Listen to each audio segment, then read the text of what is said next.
Now, by the way, you already can see in go to page number 99, guys. Can you go to page 99? So if you go to page 99, you can see this idea. What's this idea here?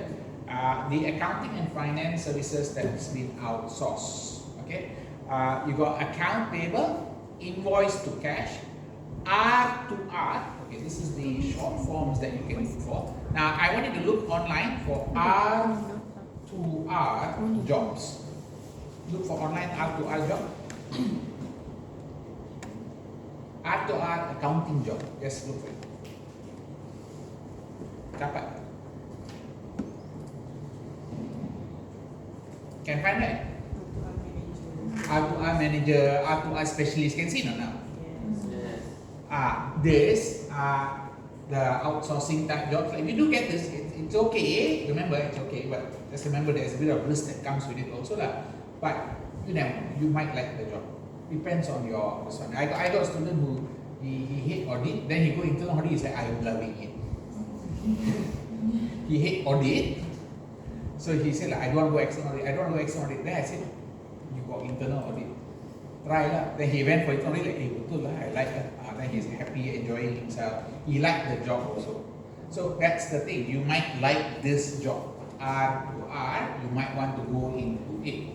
Remember, you still do not know how many jobs out there for you. You just think auditor is the only job, right? Auditor, accountant, correct? Two general words only, right? Now, the word is now broken down to small pieces already. So there are many kind of variation, like invoice to cash is one more. So you can actually type that jobs invoice to cash accounting. Just type and see. Now got digital assurance, new one come out already. PwC, that's a new one that's already come out for PwC and all that.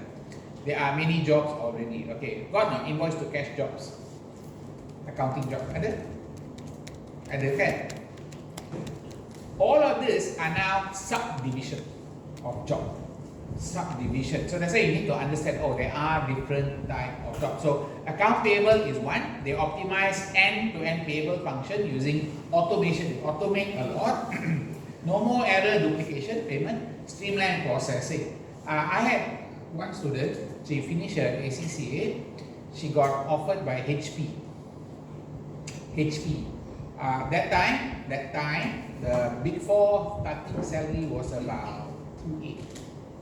She got offered 4,000. So she like, nice, plus 2 week work from office, 2 week work from home. Really nice, right? Okay, then she go in, she said like 4,000, work from home, very relaxed. So she went in. She went into the section. Okay, she didn't do all, she just do 2 part of payable. Payable is this much, she do 2 part of payable. Processing, then other people do 2, like that. So she just do 2 part of payable. This high volume transaction. Production worker. Okay, repeat that. It is equal to production worker. What do production worker do? Stop. Like that, right? Same like you. Repetitive work. 4,000.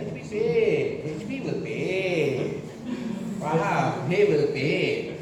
Then increment dia RM50 setahun. Itulah. So like something will catch you later. There will be always like, I tangkap you, masuk you dalam, then you jadi my slave. So at the end of the day, after 3 years she came in. I told her that time, so go to audit, don't go to this job. Dia tak dengar. After 3 years she come like, regret lah sir, I never listened. Because her salary after 3 years is about 4,002. Her friend all dah 5,000, 6,000 dah. And the friend all know a lot. She tak boleh jalan, cannot go to any other job already because she only do payable. Dia tahu ni aja. So she want to apply to other job also susah. So she stuck with HP. If HP decide to cut cost, die. which is what happened to a lot of them. Yeah. I got one more lady, she earned 20,000, then kena potong. After kena potong, she find her job, 5,000 pun tak boleh dapat. Her salary was 20,000 per month. After the company cut her, she looked for job outside, cannot get 5,000. Why? Too narrow. Only know one set. That's the danger of this offshoring jobs. Are you clear? So you need to know that is good, that is bad. Okay? Okay. It's better you have broad skill, then you go specialize. Okay. If you just start specialize, you cannot. People don't hire you because you have no skill. Okay? Yeah. So you do need to be careful when you apply for jobs after you finish your degree. Okay. Okay. So this one, account payable, you already know. Invoice to cash. Okay. Standardized processes. Automate the account receivable process, the receiving money and all that. Improve collection, improve cash flow. That's your focus. Record to report is optimize record to report with intelligent automation. That means you come up with reports to automate the whole process, like how much is the sales performance, how much is all the performance. You just reports. All the record you transfer to a report. Does that make sense? Okay. Update to compliance. That means if there is any like withholding tax, like now Malaysia got a lot of compliance, which is requirements. Okay. And you have to make sure you follow that, reduce tax risk and manage liquidity risk. So this is the record to report job. Then you got finance, accounting, consulting. And this one okay if you can go in. Okay, this is the remember there's one I would recommend you to try to enter is I will say you can always enter. The other one you can always enter is these are good to enter. Even though it is outsourced one, these are the ones good you should try to get into. Does that make sense? IA, yes. FP&A, yes. This one not, jaga-jaga a bit. Okay? This two is okay for, even though it is a shared service, outsourcing, whatever it is. So, this one is good. This one is better, you can fly around the world. If it's a MNC, multinational company, their outsource center is in Malaysia, you are not going to work in Malaysia. You will fly here, there, go check. So nice lah, you can holiday kan. So that is a good strategy for your holiday. Those who like to travel, please target IA, MNC. IA, MNC. Look, audit firm tak boleh. Must be MNC, multinational company, internal audit, based in Malaysia. I got one student, they apply, this one teruk lah, because you know why not? He is Malaysian. He go to Johor, he was working in Johor, then he go to Singapore, work in EY Singapore. Then he applied to a Malaysian company in Singapore. And he get Singapore salary. But kerja kat Malaysia. So the Malaysian manager betul-betul hate him. The Malaysian manager for him earned maybe 6,000 ringgit or 7,000 ringgit. He earned 5,000 Sing dollar. You understand the problem already, right? Because he got the job in Singapore. He applied in Singapore, he got the job in Singapore, they pay him Singapore salary. Half the time he's in Malaysia. That's a good deal. That's the type of deal you should find. Are you clear? That's the type of deals you should. Better is US company lah. Half the time you're in Malaysia but US dollar salary. Alright? So, over here, advanced analytics, uncover revenue opportunities. This part is a little bit of the analytics you have to do. This is where the analytics come in lah. Okay? FP&A lah, financial planning and analysis. Okay. So you uncover revenue, where to earn money, ensure compliance, create quality user experience, like maybe the users of the system, they are good or not. Okay, now the next one you got is enterprise performance management, EPM. Here you use predictive insight. Again, this one most likely the skill you need is going to be BI, Microsoft BI. Okay. Then digital analytical capabilities, improve forecasting. All right. Now that's the big one over here. Okay.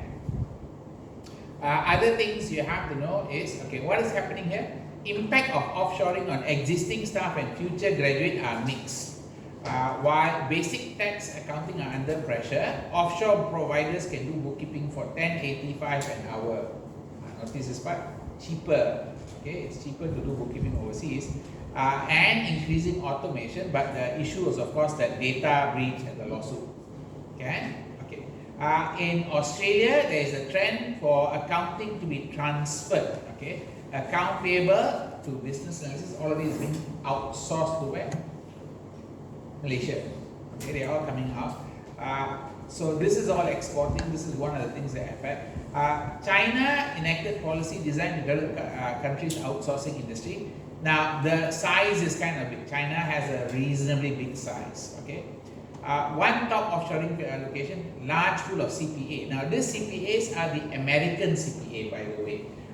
Most of Philippines like to do American qualification because Philippines is aligned to America, whereas Malaysia is aligned to Europe and Britain. Are you clear? So there is a difference. Philippines very strong American presence. That's why in Philippines they always do this qualification. They either do CPA, US, not Australia, or they do CMA, US. These are the two qualifications that are very important there, and a lot of them do that only. Got it? Malaysia, these two qualifications, nobody do. Make sense? Okay. That's the part over there. Okay, now let's move on.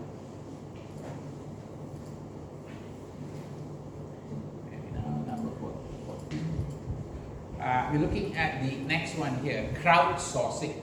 Okay. What is crowdsourcing? Crowdsourcing is getting things from the crowd. Yes or no? Getting things from the crowd. TikTok, YouTube, all is crowdsourcing. People putting content in and other people watching the content. Are we clear? That's crowdsourcing. Like right now, there's a lot of content coming out from Kelantan. Yes or no? Terengganu. Where else? The flood, is it? Yes. Yes. Any content coming your side? Your view? Huh? Quite a lot, right? So that is an example of platform economy business. How do you earn money with YouTube, guys? Use. Yes. How do you get money? Do you know when you get money? When ads. Yeah. When you qualify. Anybody know when you all qualify for money? What's the timing you get money? Your subscriber must reach how much?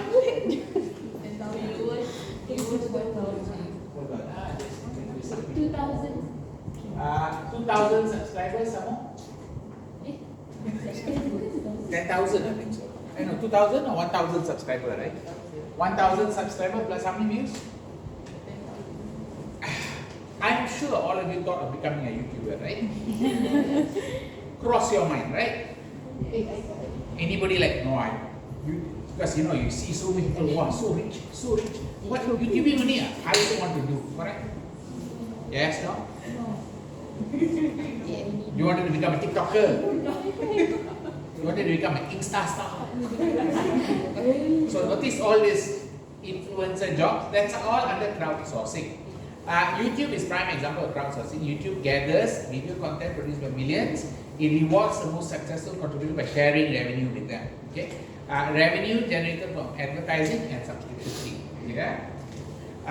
Uber business model also crowdsourcing. It crowdsources the driver, correct? So participating by the digital platform. So the key part here, crowdsourcing require what's the most important thing they need?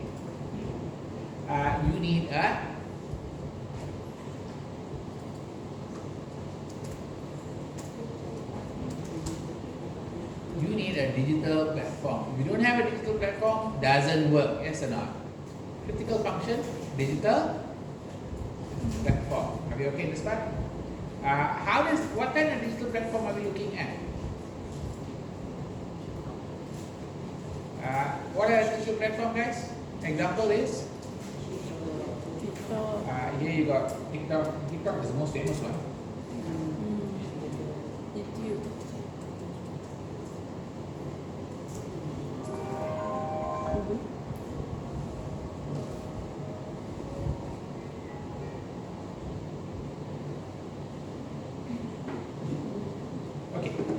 Let's go to the next one. A specific application of crowdsourcing is crowdsource funding, or also known as crowdfunding. Okay, where you can use a digital platform to gather contribution. Can you see which kind of platform uses crowdsource funding? Can you find online?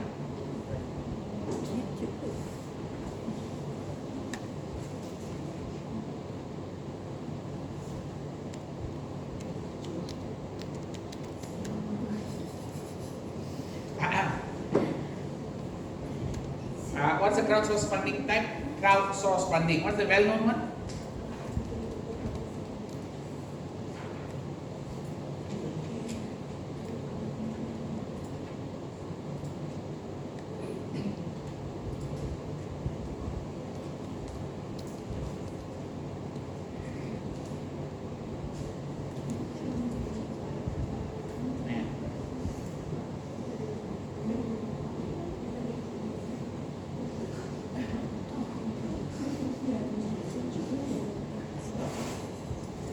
Crowdsource funding is written? Kickstarter. Did you find Kickstarter? Yes. Indigo. Kickstarter. Crowdfunder. Crowdfunder some more? Indigo. Indigo. Is it like that? Google. Go. Google. Go one and again. Go. Go ke? Betul ke? Yeah. Saya tak percaya. Funny name Sama crowdfunder. GoFundMe. GoFundMe, correct. Go. Okay, who use GoFundMe to raise the money for their defense? Which local politician use GoFundMe?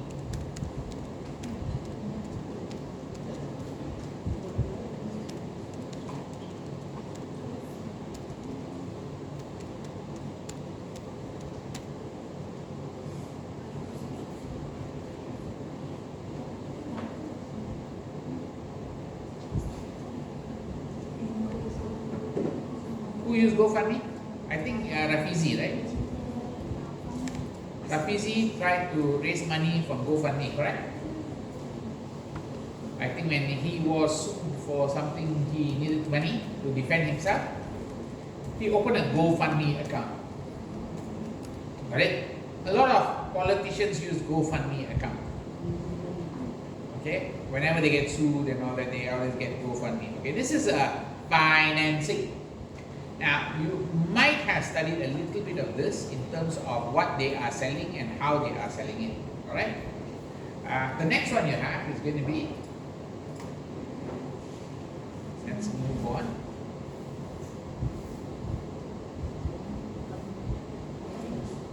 Okay, let's look at cloud computing. Okay, cloud computing. What are the big ideas for cloud computing? Cloud computing, the big one.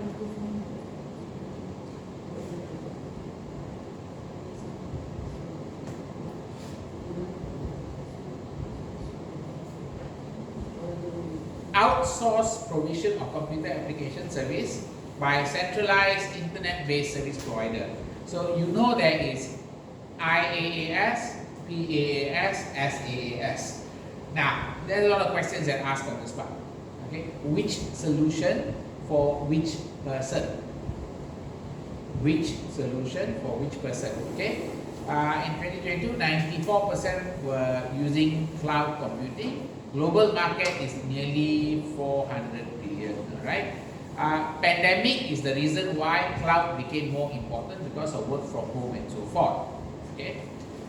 Premise is organization can focus core business, leave all of the computing to external provider. No need to worry about ICT. ICT somebody else take care. Okay. Now, main approach, you got IaaS, PaaS and SaaS. Now, let's make a look at IaaS. IaaS, what do? They only provide hardware access. Operating system, softwares are owned by company. So the company must still have a strong IT department. Strong IT department. Their focus is on the software and operating system side. They don't need to worry about the hardware side. Okay. Now, the other side is platform as a service. This one is where the provider provide hardware plus operating system. Okay, plus development area, where to develop software. That means anyone want to do programming and all that, they do it on the system. This is good for software houses. Take a note. This is good for software houses where they have to come up with application. They don't want to maintain that area. That one needs a lot of cost also. So they outsource. So platform as a service. A platform is where they can create software. Does that make sense? Create. The software is still owned and run by the company, not the cloud provider. Got it? Last one, software as a service is where most of the companies use this.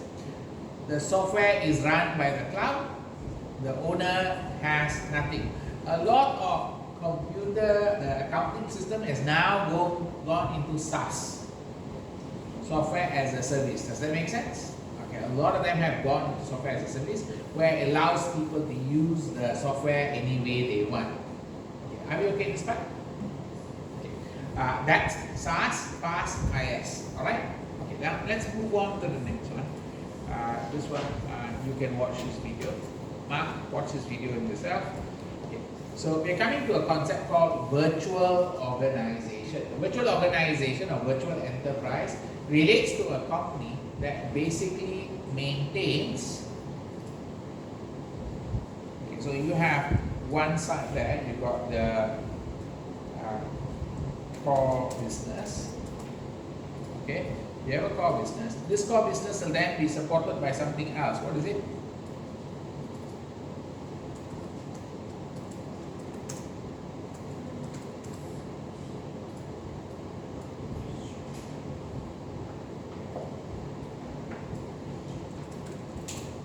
So it's basically you have a core business, you have online solutions, okay, and you have one more thing here.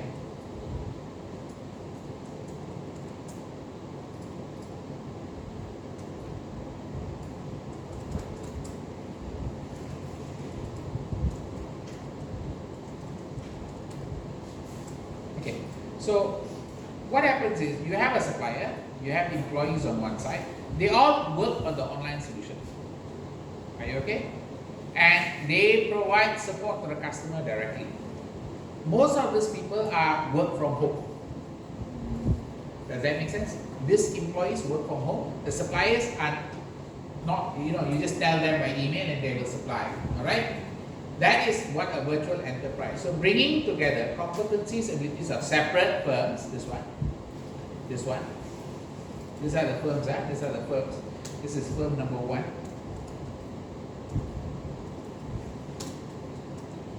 Okay, this is firm 1. And then this is firm 2. Does that make sense? Okay, so these two are interchangeable. Some are employees, some are suppliers. They are interchangeable. That means you can become contract supplier. Got it? So, bringing together competency ability of a separate firm individual to provide service that is broader, deeper, higher value than what any one of the firm or individual could deliver independently. So, your job is to integrate using the system. Integrate using the online solution. Follow? Virtual enterprise gives each firm access to a business that it would not otherwise have. A good example is if you open up a Lazada account. You open up a Lazada account and start doing sales. How would that happen? Think about it first. What can you offer?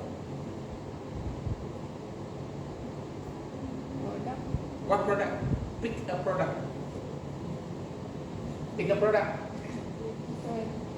Chocolates. You want to sell chocolates online on Lazada?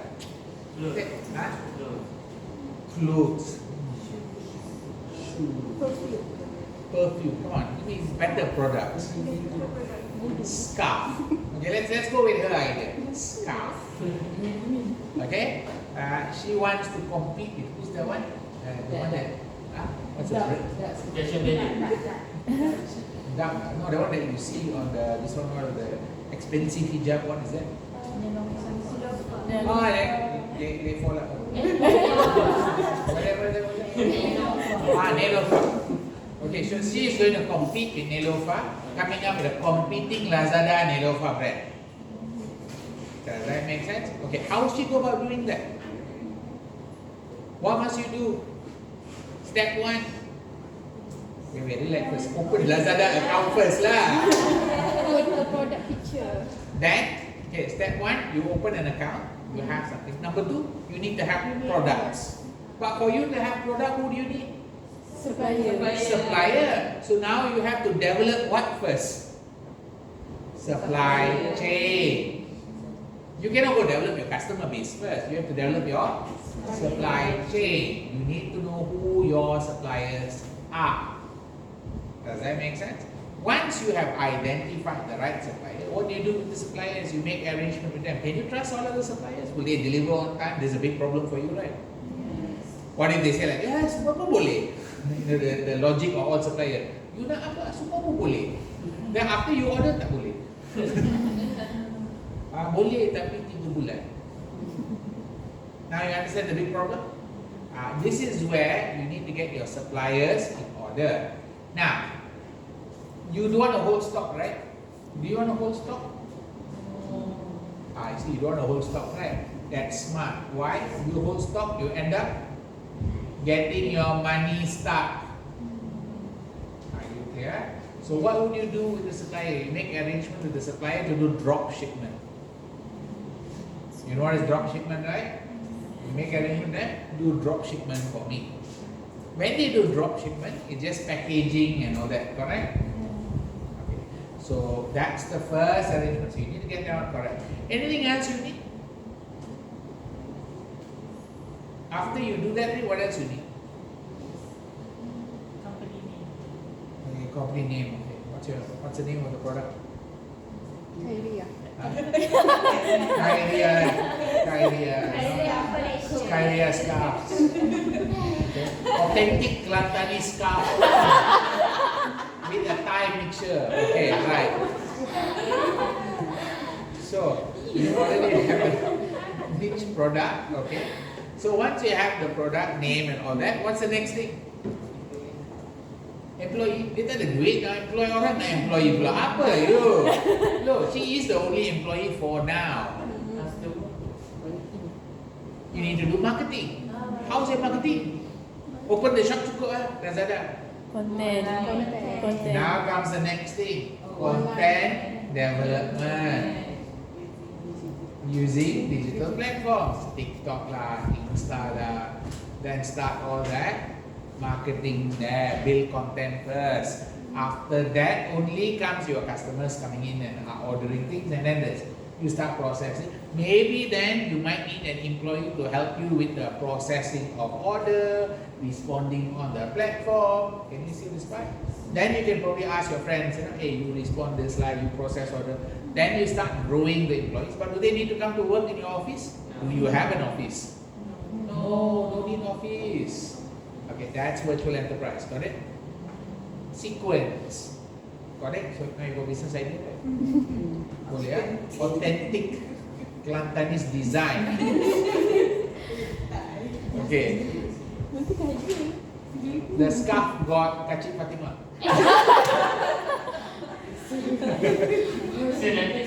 Die in Kacik Fatimah. So in your wear, you get more power. Right. Now, gives each firm access to business they could otherwise not have. So whoever the seller of this, the suppliers, would not have got this business unless you had started up. That's the meaning of that word, like you wouldn't have got access. Often does not exist in physical location. Now you understand that logic? Only shop can go on the virtual world. You exist only in Lazada. Half the Lazada shop exists in Lazada only. Do you know that? You try to find physical, cannot get. Invite collaboration via digital platform. Notice the word, you have to collaborate. So not only will she do the sales, she can also find agents for her, correct? Clear? Okay. Relative obligation responsibility specified in contractual arrangement. So key word here, you must have contract with your suppliers and the people who work with you. Got the idea now? So first thing is figure out your core business.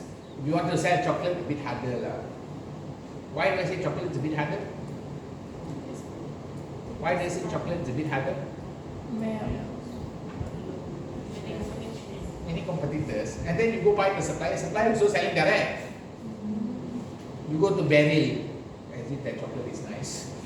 Okay, and then you ask me, hey, you make for me chocolate. You cannot make quality better than Beryl, correct? Clear?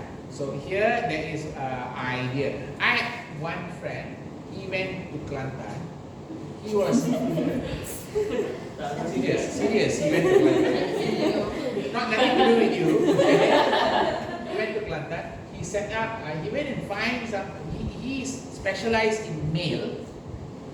He go find minyak lintah. He went and find a bomo.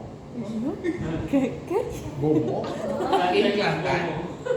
Okay, who do large quantity, and then he take this minyak lintah, he pack into small pack and put nice bottle label all that. He sell to Europe. He buy I think 1 kg for 10 ringgit or something, and then he sell like 10 gram for 100 ringgit. Minyak lintah. Minyak lintah. Leech oil. It's used by male to extend their sexual organs. So he sold it as Borneo leech oil. He branded it as Borneo leech oil, and he targeted the foreigners. Ada orang beli. He became a millionaire. He became a millionaire. Habis kan nak buat apa ni?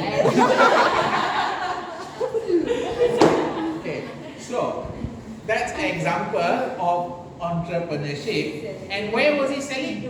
eBay. eBay. He selling eBay, not in local platform. Because he know what the Westerner looking for, packaging and funny name. You understand? No? Then he make funny promises there lah, which can, because it's a herbal product. Follow? Kalau negara tak ada pitch ke? Tak tahu buat. Tak ada bobo. This one special in Kelantan only. Right. So, are we okay with this guy? After that, you know what he did, right? From that business, he went to China. He buy the ginseng, big root. He buy for maybe 10,000, 20,000. Then he cut, sell to the small shop. Same style. Sell, buy big, break, become rich. That's called bulk breaking. Simple business. Bulk breaking. Buy in bulk, break, sell to the people. Either sell direct or sell to the retailer. He sold the ginseng to the medicine shop. Okay. Right, so let's move on. Again, understand what is virtual enterprise is, right? Okay. Therefore, we come to the next idea, contractor, freelance and gig worker. What is contractor? Okay, independent contracting is basically you go on contract and work with companies. Okay, freelance work are long established work arrangement that provide flexibility both for firm and contractor. Both parties not tied down to an agreement. Okay, gig worker are a segment of worker who take short term, often low value work under contractual arrangement rather than employment arrangement. So gig worker refers to your Uber rider, your what else? Foodpanda rider, Shopee tak ada. Shopee food rider, is it? All those fall under gig worker arrangement. They are not employees, they are under contractual. Got it? Now, key factor differentiating these categories are the extent to which they rely on the gig platform for their income and commitment of time they make. Okay, so they rely on the system. They make more money if the system is flexible. Okay, and how much time they have to commit. There are some legal uncertainty whether gig worker are independent contractor or employees. You learned this before under employment law. Yeah. Seeing your faces now. Did you study business law? Yes. When you study business law, did you study employment law?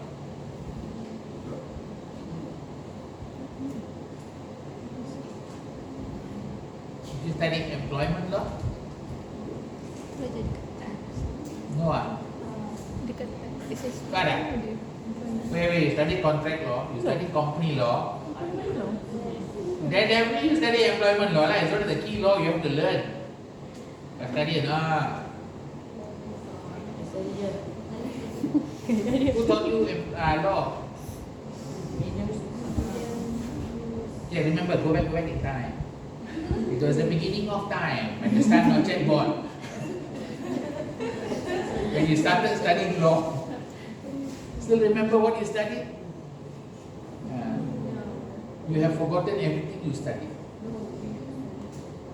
You didn't study employment law. Who said employee? When is a person an employee? Can recall? Cannot recall. Never mind. Because ACCA required to study all the laws. I used to teach law long time ago. So that's why I'm asking you all. Right, never mind. Agency at the key factor differentiating these two is the reliance on gig workers. So this one, remember, there are cases.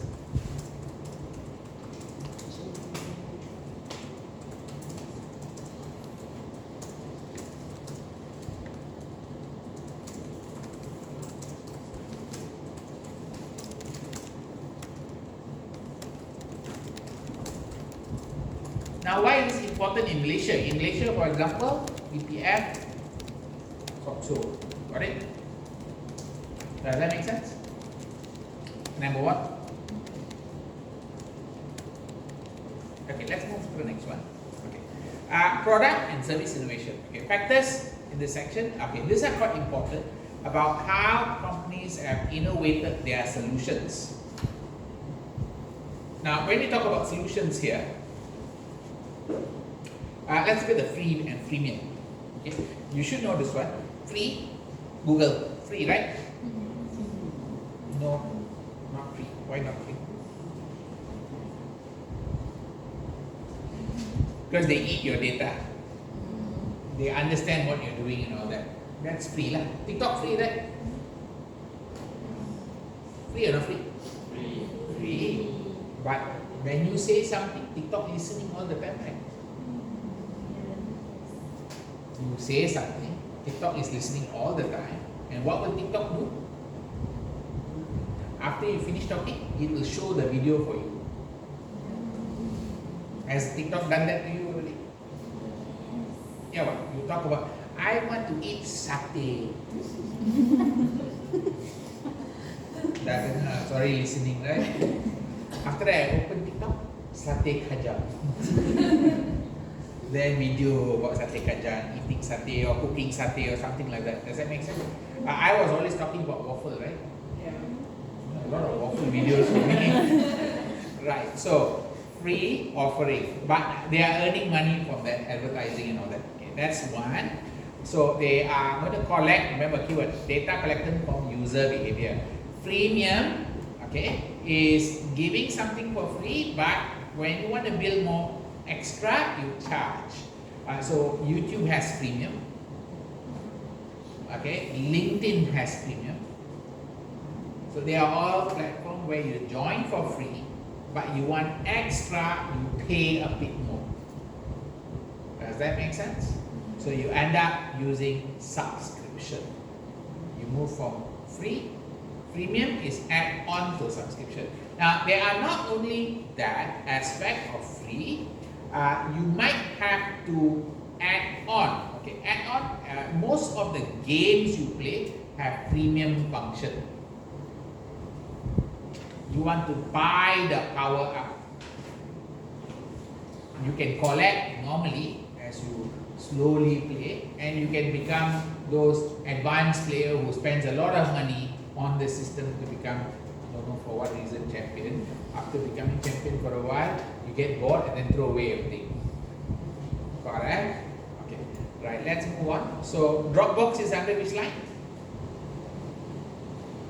Dropbox uses premium model. They give 2 GB at no cost. After that, they ask people to pay. Okay. Spotify is which one? Also premium. Are we okay in this part? So you do need to know how the models are designed. Okay. Then of course you got subscription model such as your Netflix, your Disney Plus and all that falls under subscription model.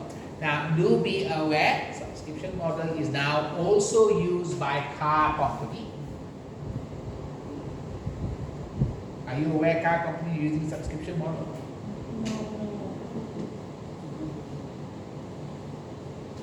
Go look for Renault subscription.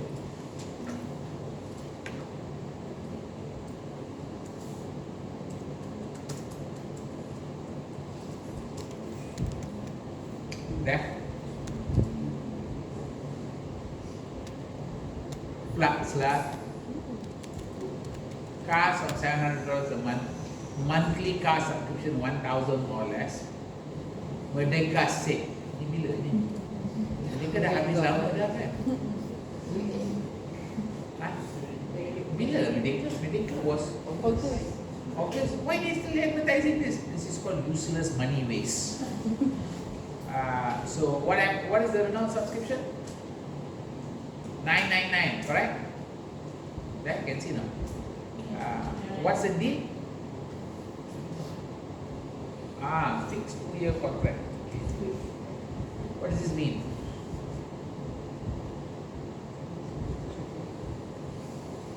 Pre-owned facelift, mileage cap 20,000. You can only drive for 20,000 a year. Okay. What do you get? You pay 999 for how long? 2 years. 2 years. This one? 6 months. This one? 1 year. 1 year. So if you want to drive the car for 1 year, 12 months, you pay them 1,199. 1,199, right? Mahal. But why mahal? Yalah. You buy higher purchase also same what? Higher purchase is it? But you have to pay for 7 years. And then after 7 years you still have to sell the car for a very low price. You suffer the depreciation. The car is not yours. You can only use the car as long as the car running. When the car is no longer running, it's nobody's. Now, pay attention to this idea. This is where you have to do your maths. Might look expensive, right? Actually cheaper.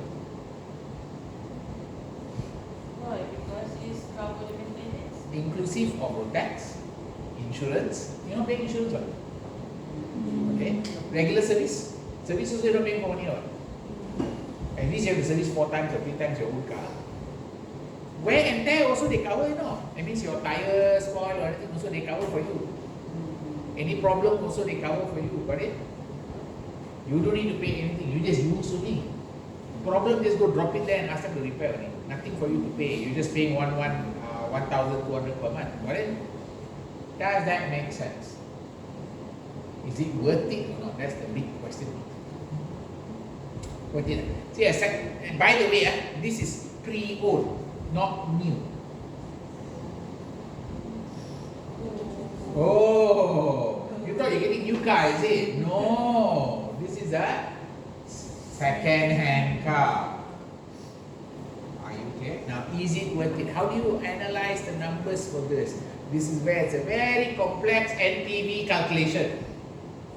You have to calculate all this cost, plus the cost of ownership, plus the, you buy and then if you sell after 5 years or 3 years, what is the in and out price, all the maintenance cost, anything spoil, serious spoil, what you're going to do? Serious spoil is very expensive, Yeah, what? Does that make sense? Are we clear on subscription model now? Now, usually subscription, so notice this word, this December, renting or leasing. Although it's usually for access or service rather than good, now a lot of companies have gone for goods also. That's why Koei, until the mattress also they start subscription model. You didn't notice mattress, water filter, all they go for subscription model. Air purifier, everything subscription model. Got it? They don't want you to buy some more. Their model aligned towards subscribe, don't buy. Because if you buy, very high cost. They try to dissuade you from buying. Does that make sense? Yeah. So, are we okay with this idea here? Subscription okay already? Right. Dynamic pricing. Okay, what is dynamic pricing? Dynamic pricing is basically a pricing system which adjusts based on the quantity. AirAsia use dynamic pricing, whereby the ticket price keep going up, coming close to the date, but you can get really cheap price at the date of the flight. Sometimes it drop, no more tickets available on that. Does that make sense? So that is dynamic pricing, where the pricing keep changing based on the volume and the time. Are you okay?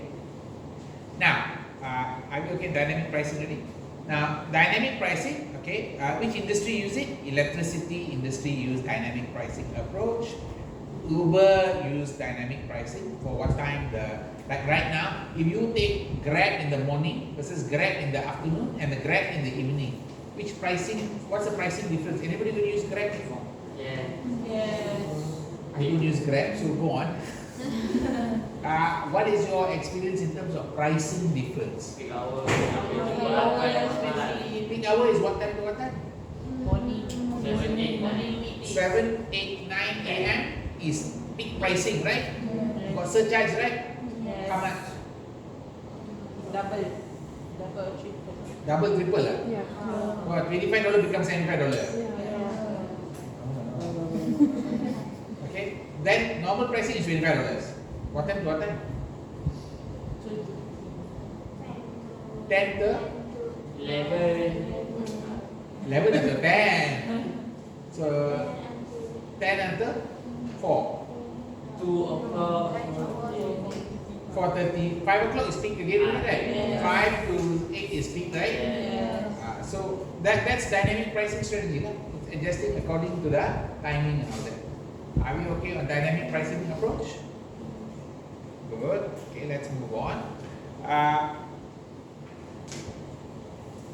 Okay, differentiate between premium and subscription. Are they the same?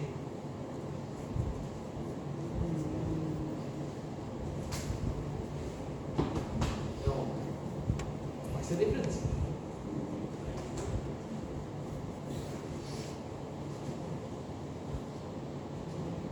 Premium is like extra service that you cannot get from the normal subscription.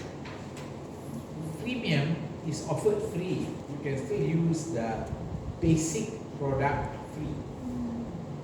The add-on is at a subscription. Subscription, there is no free. You start paying for the basic and you can add on a higher subscription for better benefit. So like YouTube Music, it's premium because we can still use YouTube Music, but if you want to don't have any advertisement, That's you premium. must. Yes. But Netflix is subscription. Yes, Netflix is subscription. And I think Netflix don't have the deal. I don't know who has the deal, like Disney, under Disney Plus, whereby you buy the basic Disney, you can use it one device or something like that. But you buy the extra one, you can use it multiple device and all that. Yes. Netflix is the same, is it? Netflix plan, like for individual or family plans. Same. But It's the same like you can add on. That is a subscription plus. Okay, premium is free and then add on a subscription model. Okay, are you okay with this part? So there is a difference. Now, there is something called customer experience innovation. Let's look at customer experience innovation. This is about how customers experience a certain, the experience of buying something, got it? So you can innovate the experience. Okay, let's look at this part. Online marketplace is basically your Play Store, the App Store. All those are online marketplace, okay? Where you go in to buy. Now, compare Shopee experience. I think you use Shopee and Lazada, right? Those two you visit on a regular basis to look for things, right? I haven't used TikTok Shop yet. Okay? Ada voucher lagi? So TikTok Shop, and then the new one that just came into the market is Temu. Now, have a look at the four platforms.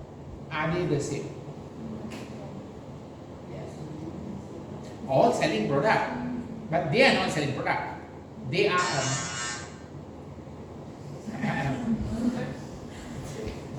what's that sound?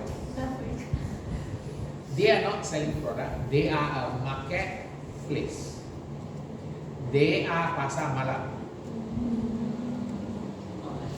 Understand that they are pasar malam online? Night market lah. Marketplace. Where the buyers all come, put their things, buy, the buyers coming in, the seller coming in, and meet together in a place. Are you clear? Now, you have gone to many night markets. Are all the night markets the same? Got difference now? What's the difference? No major difference. No major difference. You understand that this online marketplace exists in the physical world. Night market is one. We have gone to home expos, pet expo. All these are the same. They are marketplace.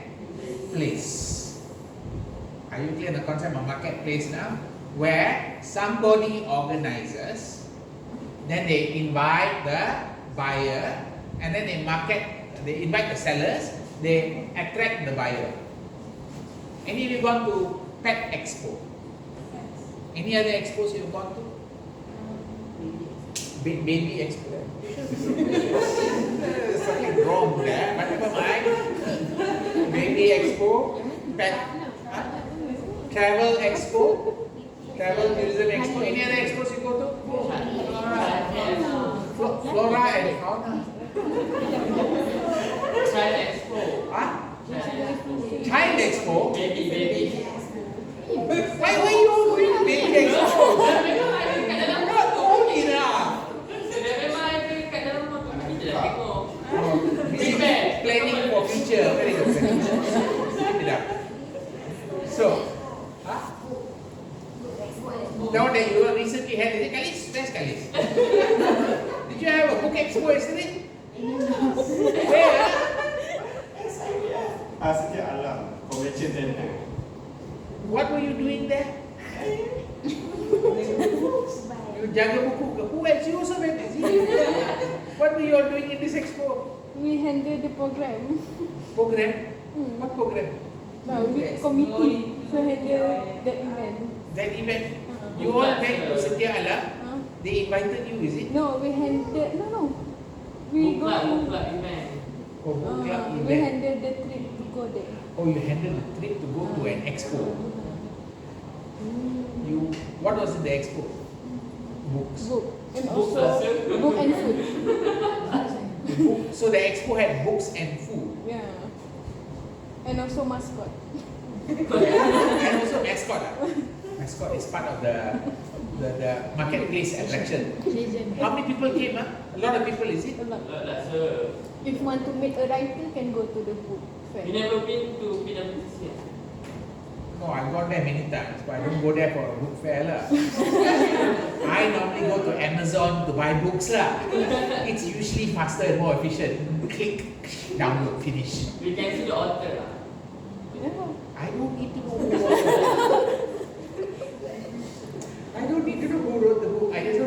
discontented. Me knowing the author doesn't make me appreciate his book more.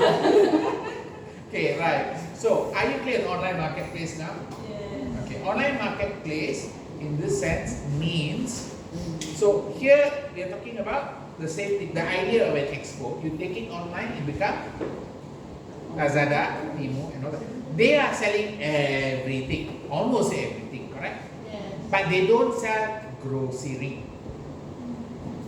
They don't sell vegetable, fish. Got it? I think Shopee does. They have like a Shopee Mart. Yeah.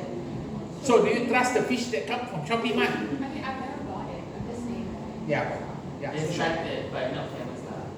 they started. Lazada, no, Lazada. Food Panda also has, but Food Panda is different. Be careful with Food Panda. Food Panda is marketplace, but they have their own outlet. Panda Mart. Grab Mart, is it? Yes. You got to be careful when you are looking at this. They are no longer acting as marketplace at all. That one is e-commerce only. Oh. Because it's their business, they are selling in their marketplace. Are you clear on that part? So be careful, those are questions that you might get in the exam.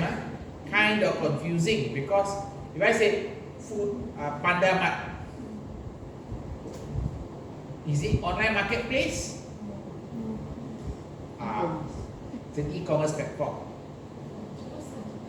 But they are using the online marketplace. So what's the distinction between the two? Online marketplace is where seller and buyer are independent of the marketplace provider. Seller and buyer are independent of the marketplace. You attract seller, you attract buyer. Like if you run a baby expo, Kalau mat pun boleh attract sini. who must you attract? Kalau ada semua boleh No, that's the customer side. Customer side, father, mother, people who want to have kids, correct? Then the other side you also have to attract what? The vendor, who's the vendor? The baby clothes lah, baby supplies lah, baby stroller lah. So you have to ask these people to come into the expo, give them a package. They have to buy. Remember, they are buying the place. They're paying like 5,000 rent or 6,000 rent to take a booth. Does that make sense? Same thing with education fair. Have you gone to an education fair? Yes. It's a marketplace. Yeah. So revenue is generated by brokerage fee, commission, or fixed transaction costs. Can also be membership fee or advertising like Amazon, eBay, Alibaba. Right?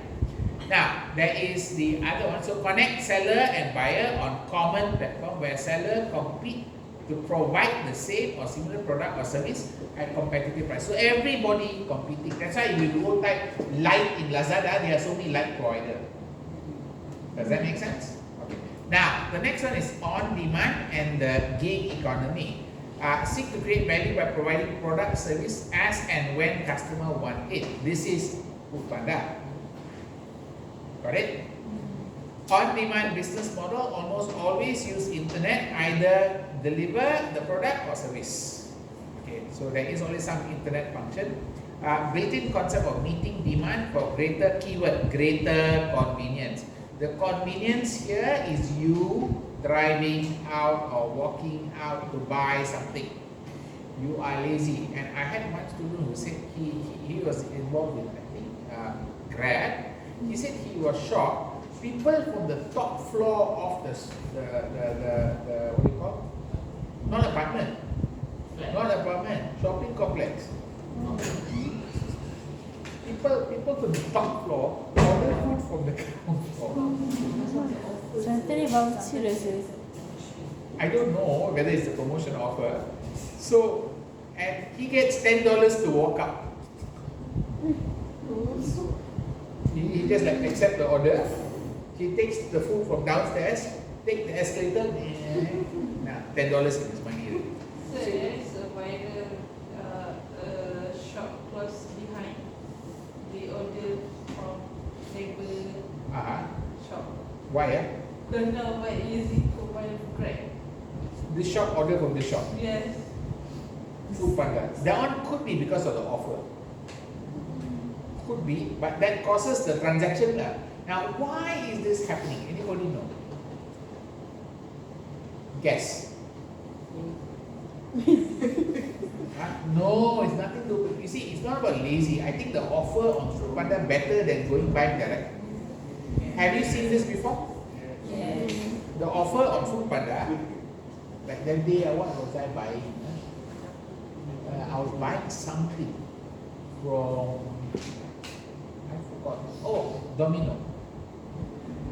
Then after the normal price would have been 35 ringgit or 40 ringgit, it became 25 ringgit. Voucher. Now, that means it's actually more worth it to buy using on Food Panda than to buy direct, correct? Yes. Okay. Why? Anybody know why?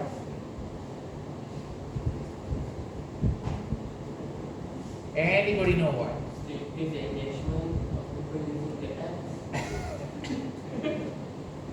Select point. It's the logic of being listed in NASDAQ. In NASDAQ, if you are an online business model like this, what do you think they pay attention to first? Your sales or your profit? They look at your sales. So if you can grow your sales, it means your business is successful, the share price goes up. Oh no. Share price goes up, the owners who have the share can sell at a high price. Even though the company is making large losses. This is some kind of weird valuation problem. Okay, that's why you understand something like why is it's cheaper to buy from Food Panda rather than to buy from physical store, got it? Okay, let's move on. So seek to create value by when customers want it. On-demand business model almost use internet. Build on concept of meeting demand for greater convenience, speed, simplicity. Got it? Rely on gig worker to make business model workable. So they are something that uses gig worker. Now the last one, you got platform economy. This is basically using any kind of platform to achieve your objective. Now the problem with this is almost all similar. Got similarity, platform. Platform economy could mean there is a platform where money is being made. Got it? Now, Uber fall where? Or Grab fall where?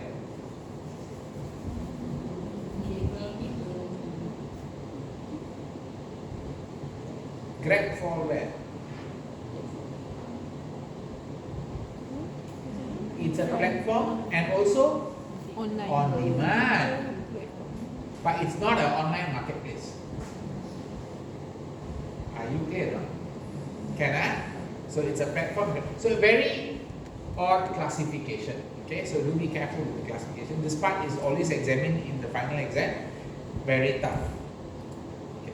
These two ideas are, so go through it again. Now let's move on to the next part. The next idea we're looking at is called sharing economy. What's the sharing economy all about? It's all part about the digital platform economy. So okay, remember the word here? Platform economy. So platform economy is sharing economy. Okay? Okay. Term originally coined to refer sharing of goods and services between peers, mediated by online peer-to-peer network platform. So somebody creates a peer-to-peer platform, everybody is doing business there. Common usage now include wider variety of online commercial operation. Common factor to be distributed nature of participant. Keyword distributed, they are everywhere. They are not in one place. Now, big question. Have you heard of the software called Carousel? Okay, is Carousel fit this definition?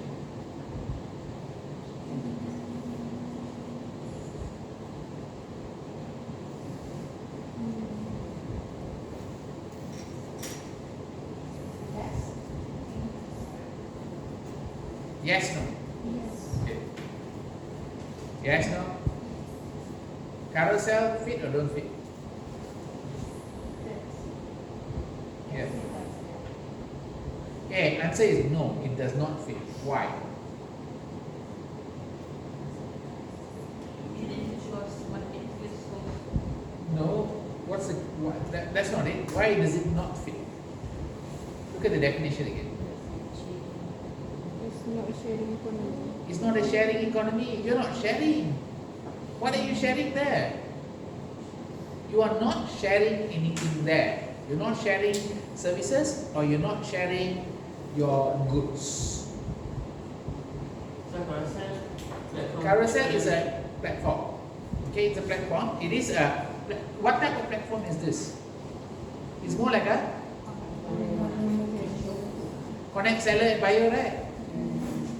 See how tough that was? For you, you know carousel and then you have to evaluate it. And I already told you the definition here. Say stop, pay attention to the definition. Ask you to apply, you got problem already. That's why this is a hard area, got it? Okay. Common usage now includes wider variety of online commercial transactions. Some of the highest profile cases for sharing economy is Uber, because you're sharing your car, or Airbnb, you're sharing your house. You got house, you share with somebody. You got car, you share with somebody. Does that make sense about sharing economy? Clear. Referral, no. Sharing. Keyword is sharing something. So it's like you're an online platform that has like. No, you're not online platform. Sharing economy. Okay, Airbnb is the platform. Yeah. It's a digital platform that allows people to share their goods. Yeah, so like here in the definition, it says like there's an online platform. And then it's sort of like the people who are using, they're sharing the goods. That's the idea. But you do have, remember, you have to facilitate the sharing.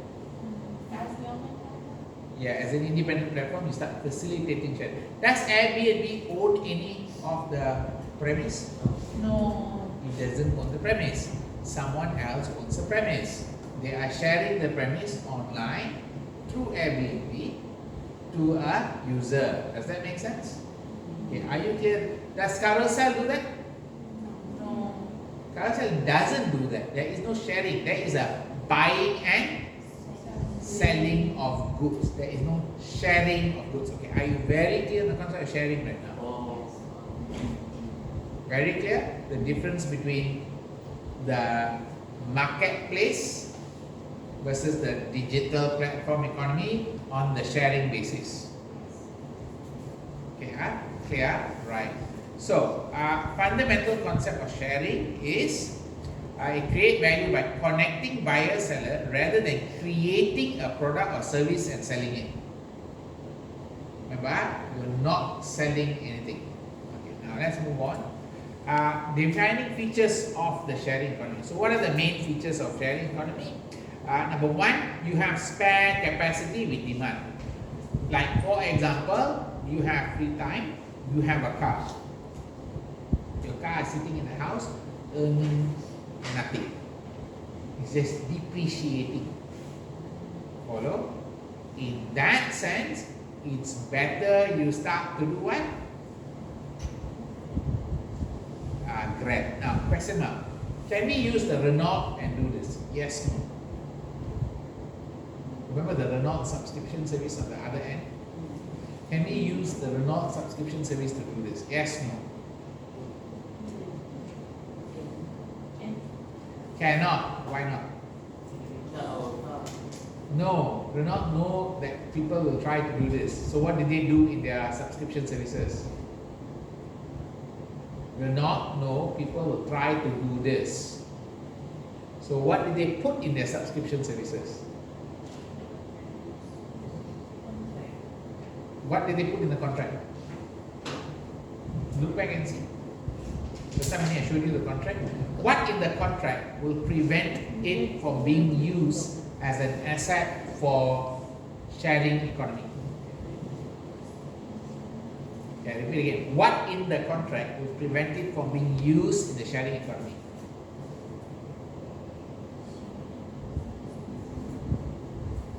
What in the contract?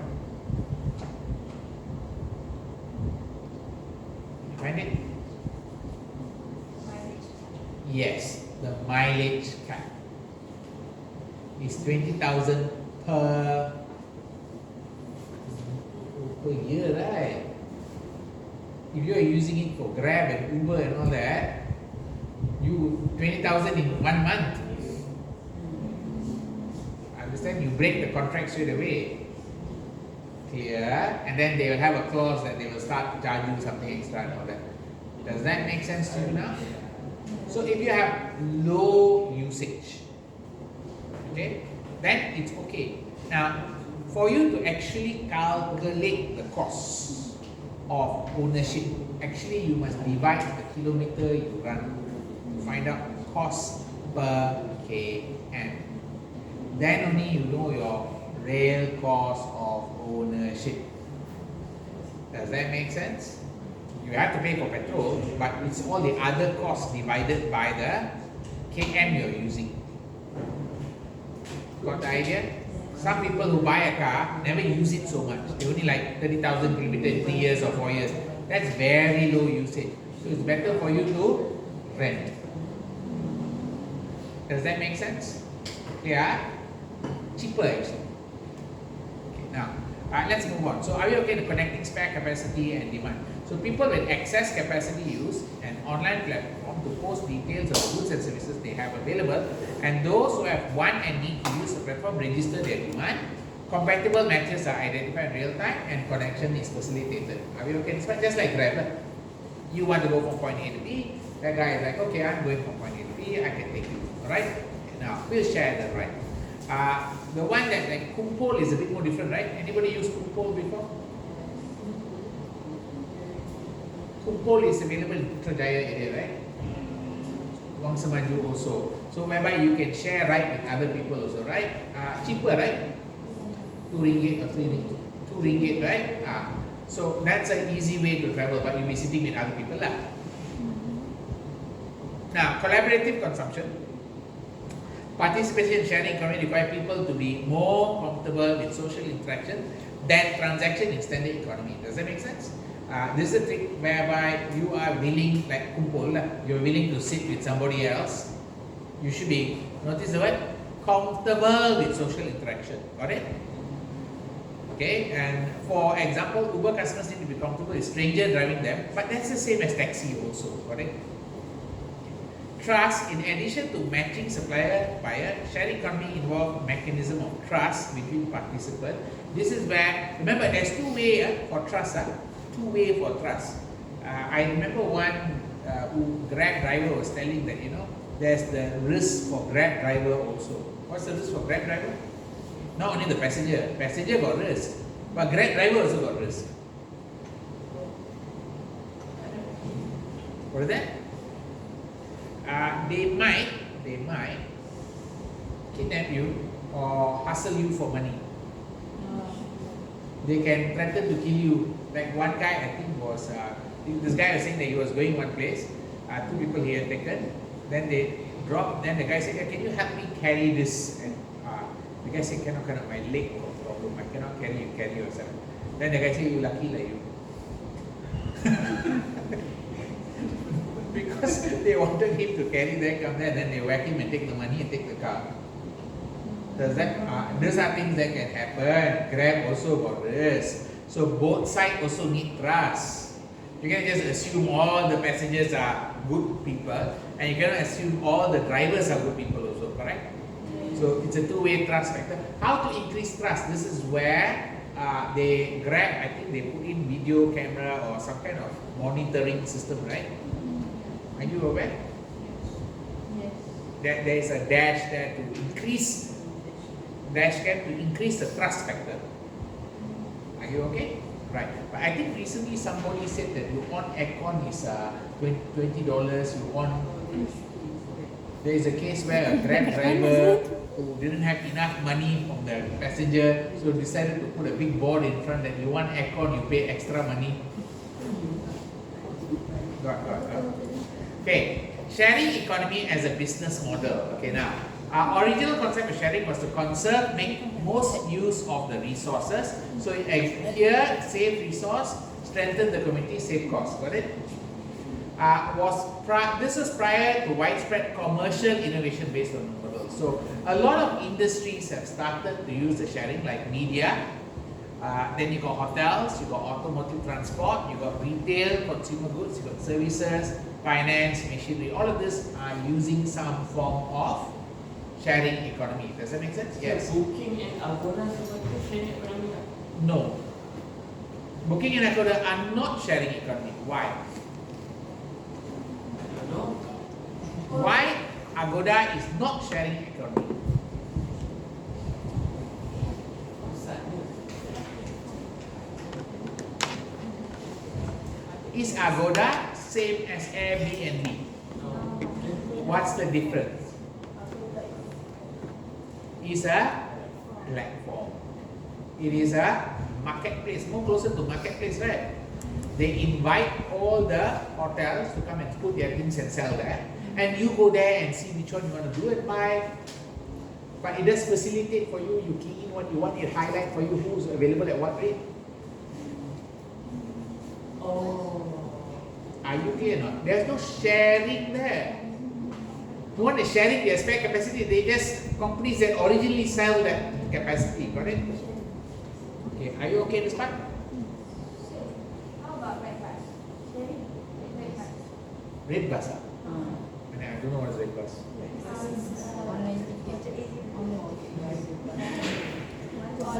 I don't know Red that. bus. What's the name? What red Situ bus? Manik. Let me see. Red bus. I have to see the platform first. Red bus, is it? Yes. Online bus ticketing company that provide bus ticketing to the website. This one is not sharing. It's similar like a marketplace, right? It's a marketplace. It's acting like a marketplace. Where got share spare capacity? They're not sharing, but. Is it same as Airbnb? Airbnb is you own house. You want to rent your house because you're not using your house. This one, who is in there giving the service? Bus company or someone who has a van that got spare capacity? Bus company who are already doing this business. Oh, so like Airbnb, dia individual yang macam kita bukan buat business pun kita Yes. boleh still masuk Airbnb. Yes. Homestay is under Airbnb. Homestay type businesses are Airbnb, correct? Because you got a house, you say like, okay, I set up a room, then I let people rent it. Spare capacity. Are you okay or not? Can I?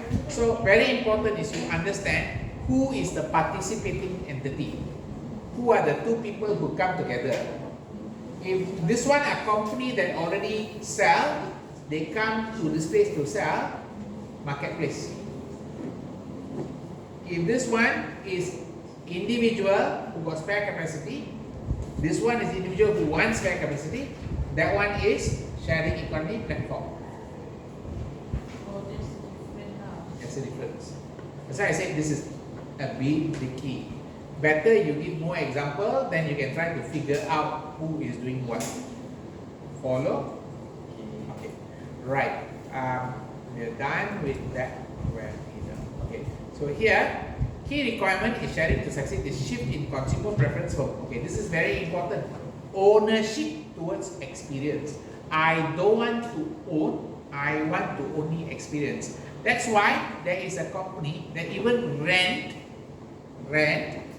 clothes. Like the Halloween clothes or those. Bridal pun ada kan? I don't think you want to keep the bridal clothing, right? You will not fit in 1 year time. 2 years, after 2 years you won't fit. So no point keeping any like, I wish I can go back to that size. So now, the key requirement is they are sharing. They have capacity, they are sharing it to you, correct? Okay. So that's one. Ownership towards use or experience, got it? So does the Renault fall into this model? Kind of. Are you clear now? Yeah. A possible consequence is a shift in consumption as buyers begin to look at purchase as an investment that can generate income via sharing economy rather than as a depreciating asset. Are you okay? This is the view of car. View of a car, view of a property. So a lot of people nowadays, they go to they buy property, they are not thinking of staying, they are thinking of Airbnb business. So a lot of the property developer now market the property as an Airbnb solution. They are not marketing it as a this is where you see there are two markets now. Two markets. Market one, stay. Market 2, rent. Market 3, Airbnb solution. 3 market already. Got it? Okay, are we clear on the concept there now? Okay, so social outcome of sharing economy. Because of the whole idea, Grattan Institute identified commercial sharing economy, numerous positive outcomes for society, and development should not be stifled by regulator. Regulator shouldn't block it. Like when Grab came up, a lot of regulation came up, trying to block it. Does that make sense? Airbnb also got problem. Airbnb is very dangerous. What is the biggest problem in sharing economy? What's the biggest problem in sharing economy? Keyword? Trust. How do you trust an Airbnb person who put camera everywhere to take picture of you? This is trust. Huh? What's the verification? At least you go to Hilton, they shouldn't do all this nonsense. Correct? You go to an established reputable hotel, they shouldn't be doing this. But if you go to Airbnb, can you trust them? In fact, you go to America recently, they said so many cases where the Airbnb people put camera and then sell all the pictures online. They make money anyway, they can make money. So these people are dangerous also. Got it? So this is where the regulator has to come in. Okay? Stifle. Okay. Now, but in one, that number issue had to be addressed for positive outcome and are reasonably shared and guard against potential negative. So here, what's positive? Provide opportunity for paid work for people who otherwise not able to access paid work. So you get work. Fares are cheaper than taxi, allow greater use of service, so more people can use the service. Now think about location like all those kampong area where there is no real good public transport. When there is a lack of public transport, back in your kampong area, got no transport. You have to use taxi, and how reliable is the taxi? Kelantan don't have taxi. Okay. Right now, so if you use taxi, is it more reliable, less reliable? Got problem with taxi, right? Taxi come whenever they like one. Yes. So how now? This is where the transport issue becomes a problem. Using Grab and all that became a solution for this type of places. Okay. Now drivers are independent contractors, don't get paid leave, sick leave, or any other entitlement. This is a problem with it. They work, they get money. They don't work, they don't get money. Most must provide for their own car, fuel, maintenance, and phone. Are not regulated like taxis. Got it? This was the problem. All right. Now moving on. Okay, done. And then let's take a break there. Take about 15 minutes. We should be able to finish at least. Lepas SPM dah buku dah. Okay, right. Let's get into attendance first.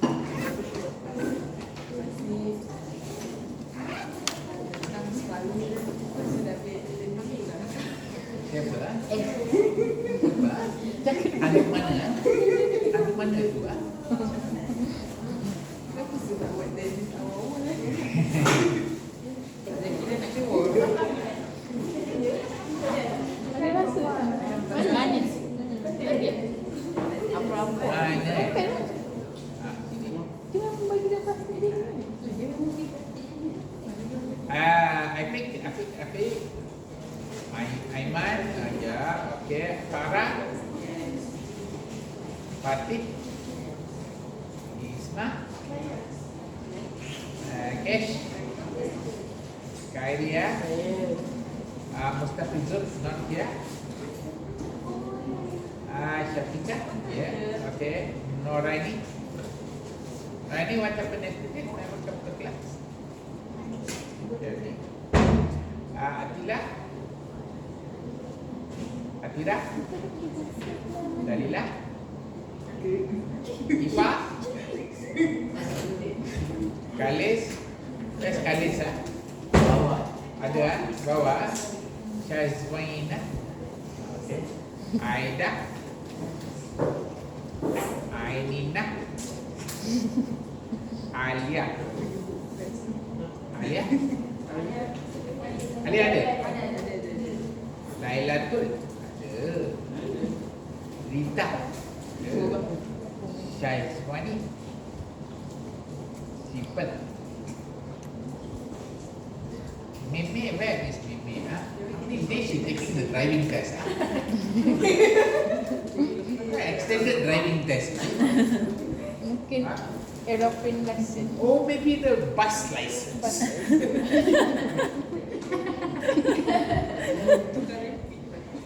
Must be repeating the test 3 times. Right, let's get into where we stopped. We stopped at the idea of financing innovation. When you want to finance, you got idea, you got no money.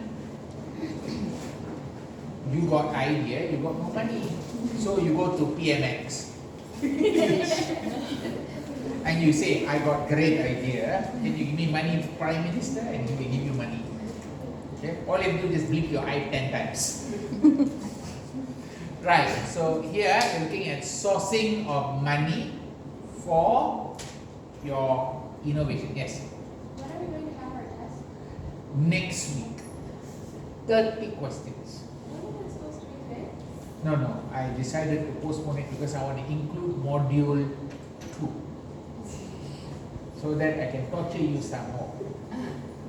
You know torturing is my hobby, right? It's my favorite hobby, torturing students. I think that's not hobby, your career. No, it's just my hobby.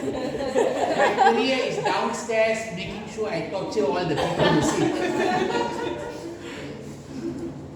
Are we ready? I mean, for yes, for module 4, and no for module 2. Yes, I agree with you. It's very hard.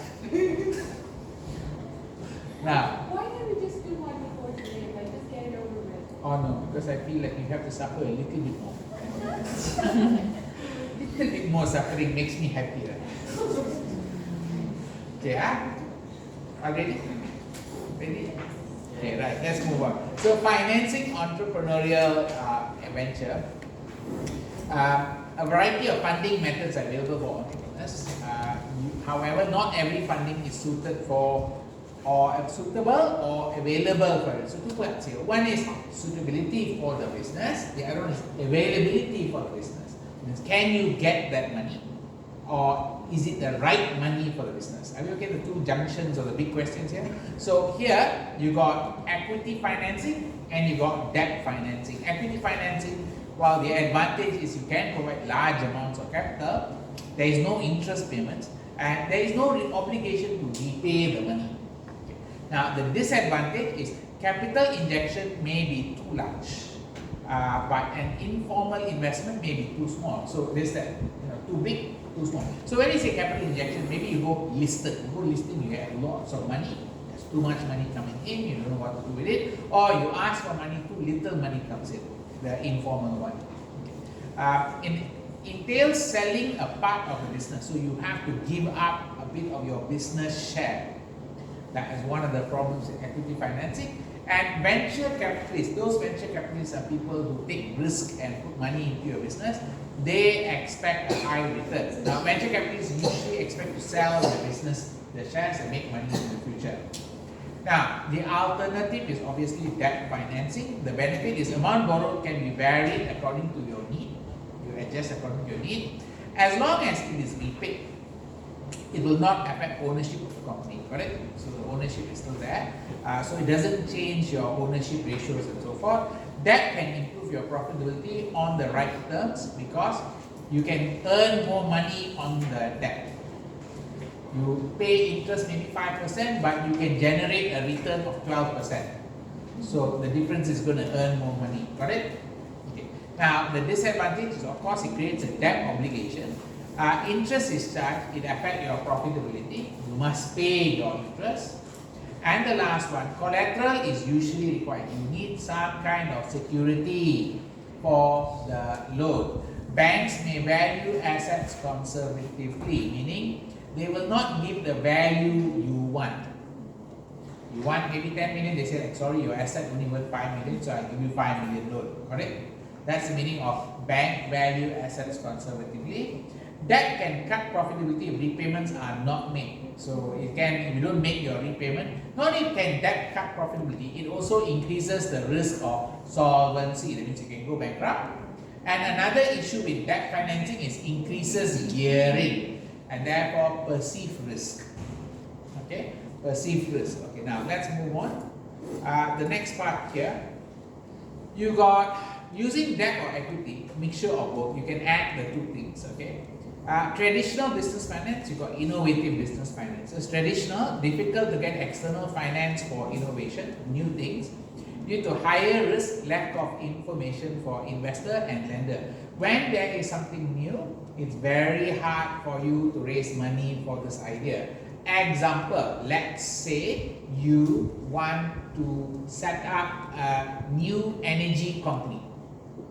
Let's say you want to set up a new energy company, one that specializes on fusion technology. You all know what is fusion technology, right? Hello? What is fusion technology?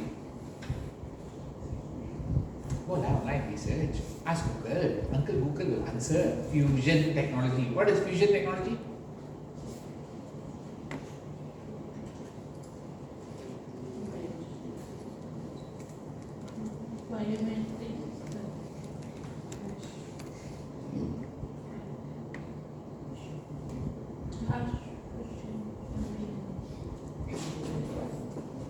So what is fusion technology energy?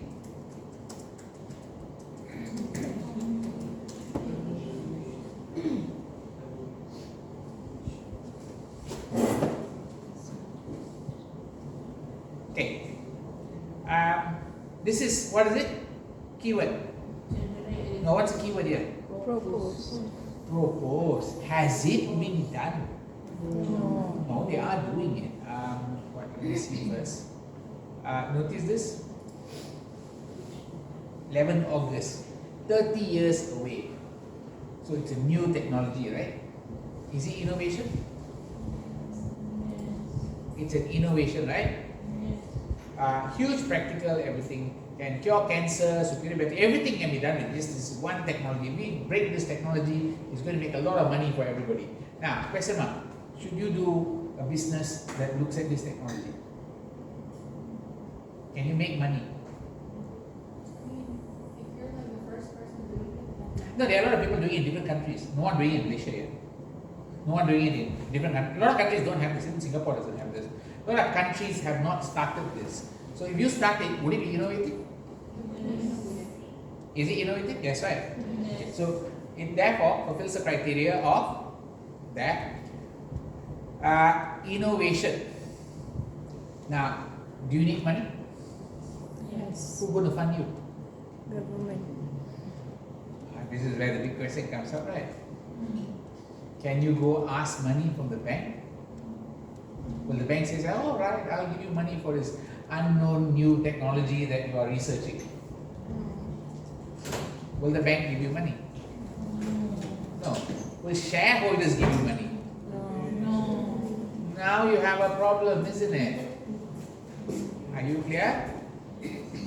You have a problem because this is a technology that's still 30 years away, but you want to invest in it now. Okay, so small business borrowers that with collateral can access debt financing at cheaper rate with secured lending. This is normal if you are a small business borrower. Lenders less inclined to accept intangible such as IP as collateral, even though this may be the main asset of a new business. So remember the business I told you about, you're going to start this new technology or new energy business. The new energy business, what do you think is your biggest asset? Your biggest asset is your R&D. And can you go to the bank and say, I got R&D, give me money on my R&D? Will the bank like, oh yeah, I value your R&D, it's very high. I know you capitalize it under IS 38, you capitalize everything already. Now, it's an asset in your accounts. Can I get loan on my development? Answer will be very hard. The bank won't give you any money on this thing. Why?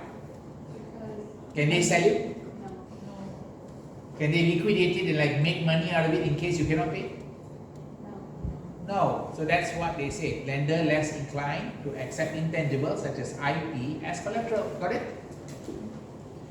And even though this may be the main asset of a new business, actually it's the main asset. Okay, small businesses have less access to listed equity markets, and private equity financing is limited, may involve relinquishing control to investors. So these are the problems. There's two markets here. One is called the listed market, that's getting listed.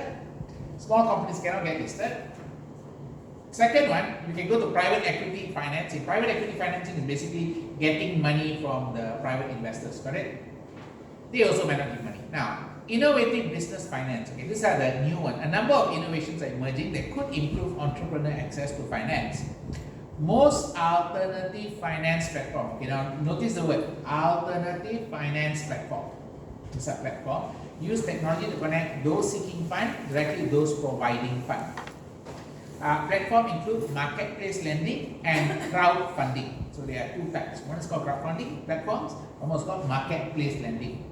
Platform reduce cost time involved for traditional finance and may provide access to different source of funds. So a good example of this, if you were to look at Kickstarter projects, let's see what are the Kickstarter projects that are available.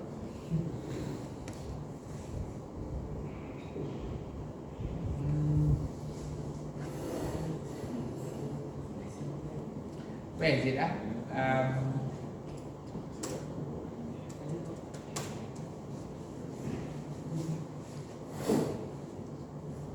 Yeah, I think maybe this one. Let's see this one. These guys want to get money for their jacket. Travel buddy that will make you save hundreds of dollars while traveling. The Fly Jacket is a trendy parka jacket designed not only for traveling but also for everyday fashion. It comes in 4 colors: wet sand, bog green, navy blue, and black. It is a lightweight jacket with 14 pockets to evenly distribute your garments, plus 2 hand pockets for your essentials. And it also comes with a smart tote bag. In fully packed, the Fly Jacket can hold anything you will need for a 3 to 5 day trip. Even rain won't be a problem with its detachable hoodie and small cap. The Fly Jacket is made with a waterproof material. When the jacket is fully packed and ready to take off in the plane, it looks like a puffin jacket. However, once you arrive at destination, you can empty it, and it will look like a stylish and minimal parka jacket. Thank you for your support. We can't wait to see where the Fly Jacket takes you. Okay, can you see, that's a small business owner? Understand? Small business owner with an idea. What's the idea? Jacket. What's the selling point of the jacket? Can carry things. Can carry everything inside. Can carry a human body on the side also if you want. So you can carry a lot of things inside that jacket, correct? That's the selling point. They said a few ideas, and you can see the setup. It's like just one person just introducing the product, correct? And they've asked for money. Okay, how much money did they raise? When did they launch this? There, I'm going to go. I don't know whether I can go there. Let's check and see. Yeah, how much is this? Fly on the travel jacket that packs 5 days clothes. How much money they've raised so far? They have raised about how much? 50,482. And how many people have backed this project? Okay. You save 10% of the standard price. This is in euro, got it? So they have raised money, you can see now. Follow? And they put all these videos up. So the way to raise money on this one is to have a product idea. Notice that? They have the product concept idea, they call it the conceptual idea. Then after that they have to make a few videos about the practicality of the product. And maybe use a few models. And then you can raise the money you need. Got it? Clear? Estimated delivery 2025 ends in 87 days. Your pledge is how much? So 265. That means that's the amount of money you have to put in. And I think in return for the pledge, I think you get this jacket. You will get this jacket. Does that make sense? Okay. So that's how this financing technique works. Are we okay on innovative business finance? The way they raise money now, they just go direct to market using a platform. What's the platform? The platform is Kickstarter. Got it? So they have that. You can see now. Any area. Let's go to your favorite area. Food. You like food, correct? So, what food business are you looking at? This one is so good that everybody went and financed it overfunded. This one's overfunded, this one underfunded, reasonable funding, underfunded. Can you see the word underfunded and overfunded now? How much is the funding? Okay, let's say the one that has raised so much money, which is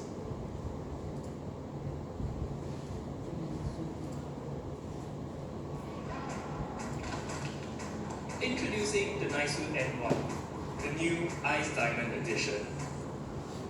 We have successfully launched and delivered the world's most compact rice maker on Kickstarter. And we thought, what if we don't give our backers what they want, but what they need?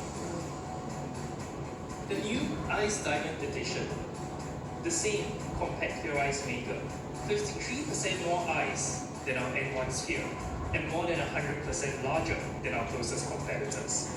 It is still space-saving, fitting in most freezer doors. It also features our self-ejection technology, indicating whether it's fully frozen and making it easy to remove. Simply twist to release. No more struggling with stuck ice molds. And with the same crystal sealing technology for faster freezing every single time.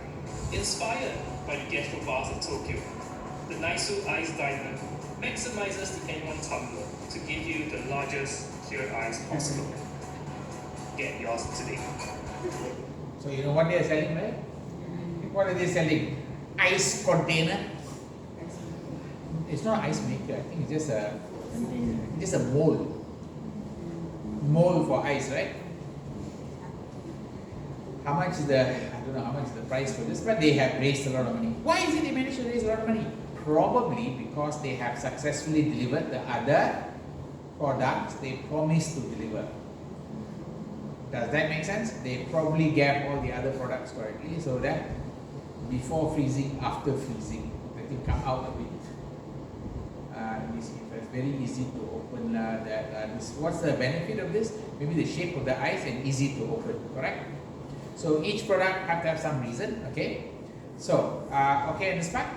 Okay, let's move on. So, here, 4 main stages in development of entrepreneurial firm. So, you're looking at a new business. If you have a new business, you start with the stages of financing. Discover who their customers are, how to reach them, and develop the product to create a product market fit. It's called the seed financing. This is the early stage of financing. Here, you still not yet finalize everything. Your business also not so clear yet. So seed financing is you have an idea, got it? Next, develop strategies to scale the business, often need a lot of cash, critical stage for securing financing. This is called the startup stage. Then you have the early growth, developing systems to grow the business, and then you reach the established stage of your business. So your business might go through 4 stages. Are you clear? Seed, startup, early growth, established. Does that make sense? Okay. Now, this is important because the exam question will ask you, when do you need what kind of money? Yes, remember, when you need what kind of money? That's linked to this idea. Let me just go through that one. You have a diagram somewhere here. Have a look at it first.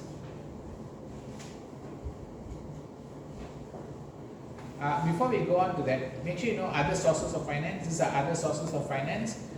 You can get money from your supplier. It's called trade credit. You can get money from your receiver. It's called factoring. Okay, I repeat again. You can raise money from your supplier. How? Extend your credit period. Can this one is what? Extend. Okay. You can get money from your receiver. What do you do?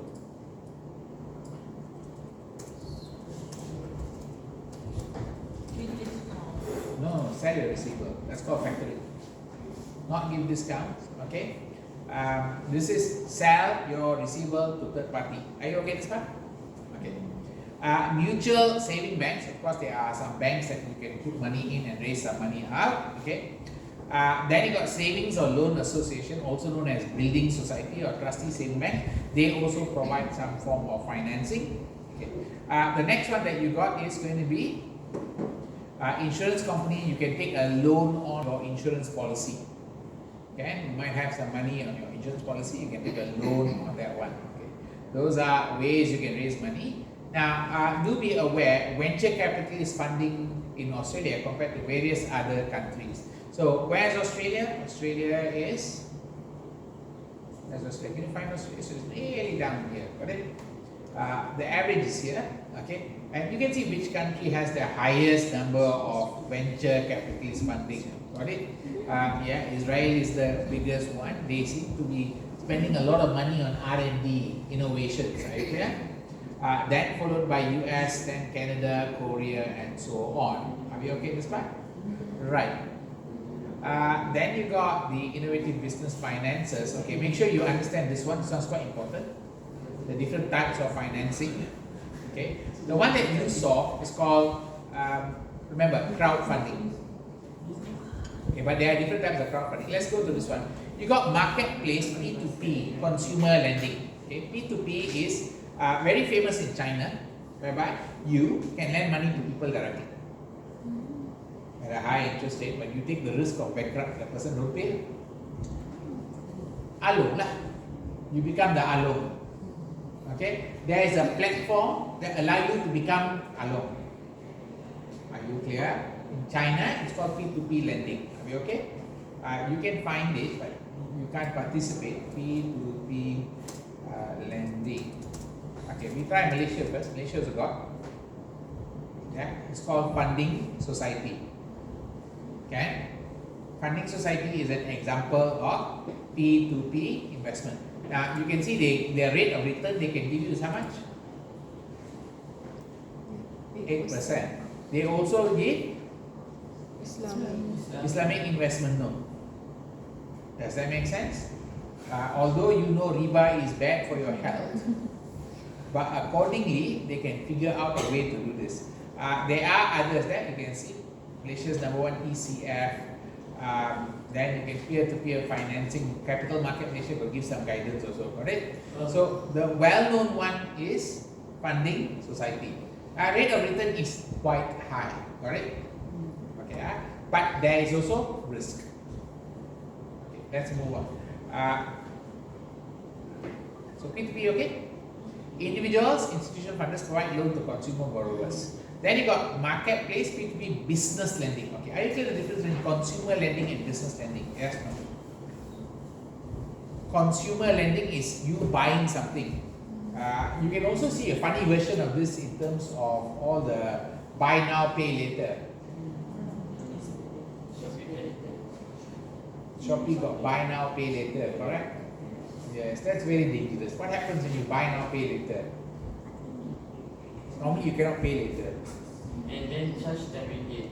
And then charge 10 ringgit, charge 20 ringgit, then charge 100 ringgit, then charge interest, then charge everything. Then you forgot why you bought it. You'll just be paying. Got it? Okay, now the business lending is they lend to businesses. Business borrower versus consumer borrower. Are you okay with the P2P? Can, huh? Then you got property lending P2P also. You're buying a property. Got it? This one could be consumer, could be businesses. Follow? Okay. Next, you got balance sheet business lending. Okay, balance sheet business lending is loan provided to business borrower based on the company's balance sheet. Now, here's another one, crowdfunding. Okay, you got revenue sharing, profit sharing crowdfunding, whereby you purchase security from a company, such as share or bond, and shares the profit or royalty of the business. Does that make sense? So it is crowdfunding, but you will get a profit. Then you got real estate crowdfunding. Okay, institutional funder provide equity or debt financing for real estates. Equity-based crowdfunding is you buy the company shares through the crowdfunding. Invoice trading is you sell the invoices. Yeah, this is where, remember, individual institutional funders purchase invoice from business at a discount. Keyword, you buy at a discount. So this one, you only buy invoices which are reliable. You're not going to buy any invoices. Usually government invoices. If you invoice the government 1 million, the government will pay. There's no such thing as government will not pay. So, but you need the money now. Like one of my students, he had a problem. He was working for a supplier of, what was that? What's that company that does all the cleaning of the toilets? India Water. They got toilets, you all don't know, but I say India Water, you go, okay, India Water, the problem in India Water had really bad cash flow. So, this company, there was a supplier to India Water. You know how much is the credit terms now? India Water credit terms, 9 months. Sell now, collect 9 months later. Do any service now, collect 9 months later. Okay. What happened to the company that was doing the services? Cash flow problem, lah. Because you have to fund your business staff salary all for 9 months before you get your first payment. Does that make sense? So he was having a headache. So I told him, your customer is India Water, which is guaranteed by government. Just go to Maybank, ask them for factoring. He was almost like want to suicide already because everybody calling him for money every day, and he had no money to give anybody. So then he went and settled the problem. Settled, all the cash flow was settled because you could sell all the invoices at a discount. Remember, Maybank is not going to just give you like 1 million invoice. They're not going to give you 1 million invoice. They give you like maybe 92 million. They will take 8 million as their service charge and interest and all that one shot. But it's still better than nothing, lah. At least got cash to settle everything. Are you okay? So he managed to get through that. That's basically invoice trading or something called factoring. Okay, you should be aware of where to get money. Remember, as an accountant, one of the biggest problems you will face is working for a company with no money. I'm not joking, huh? One of the biggest problems you're going to face is working for a company with no money, struggling to make payments. But they are profitable. Funny, eh? They are profitable but no money. How?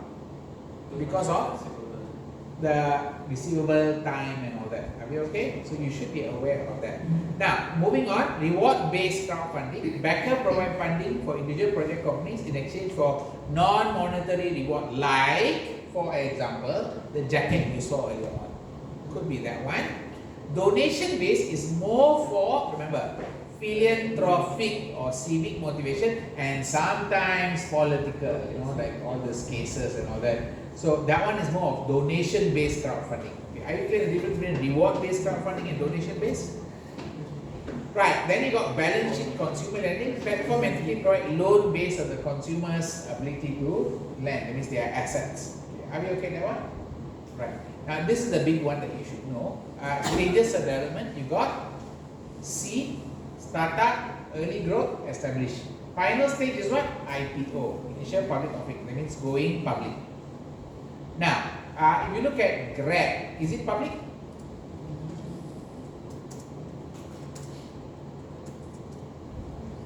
When did they go public? They went public in 2021. Where did they go public? Not in Malaysia. They went public where?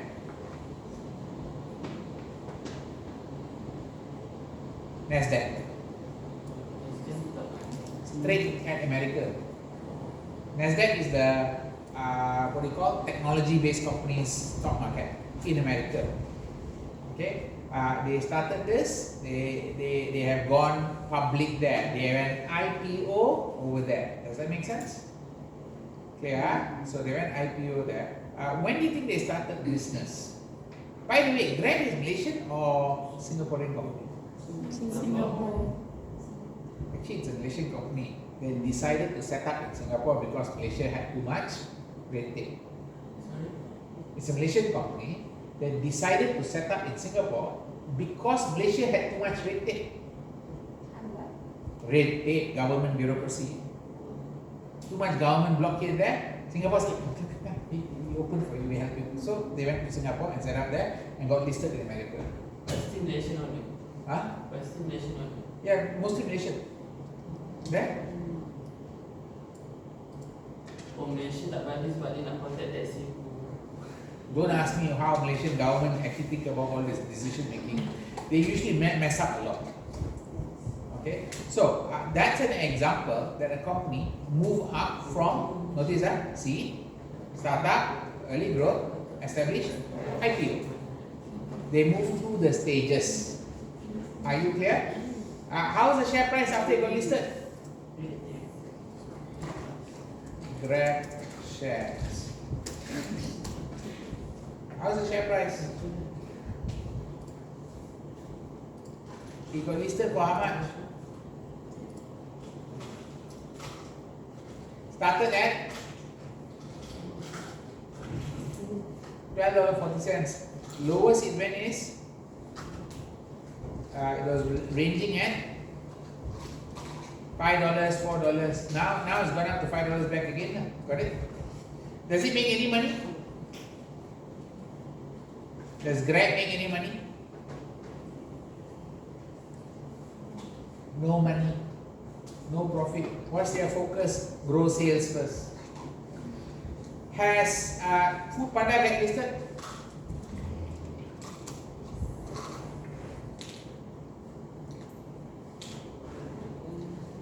Is it even listed? There, notice what happened?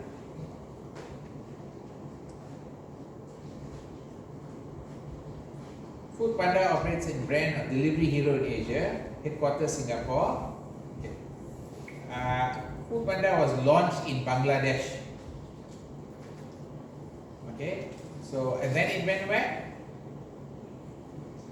They stepped down and they sold it for how much?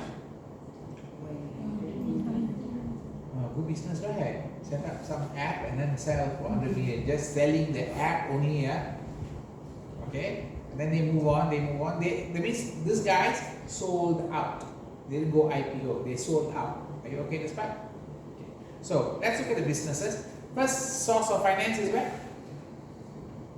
Founder, friends, and family. Then you might have business angel. You know what is business angel? Yes, no? These are people who are willing to support your business, come and advise you and all that. Okay. Venture capitalists are slightly different. Okay. Have you watched Shark Tank? Yes. Shark Tank is somewhere between business angels and venture capitalists. Between these two, they live in that two areas, got it? They could be a business angel, they could be a venture capitalist. Venture capitalists, they will take a share and all that. Business angels, they come in full and they try to take a bigger share, but they're more involved with the business.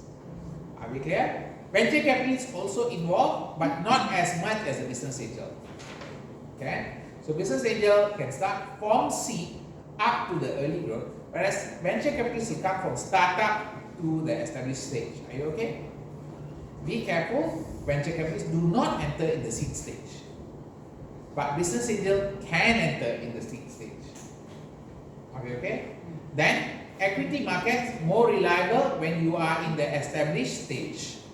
Banks can come in at early growth stage. So there are different stages, different provider of finance. Are you okay, Mr. Pat?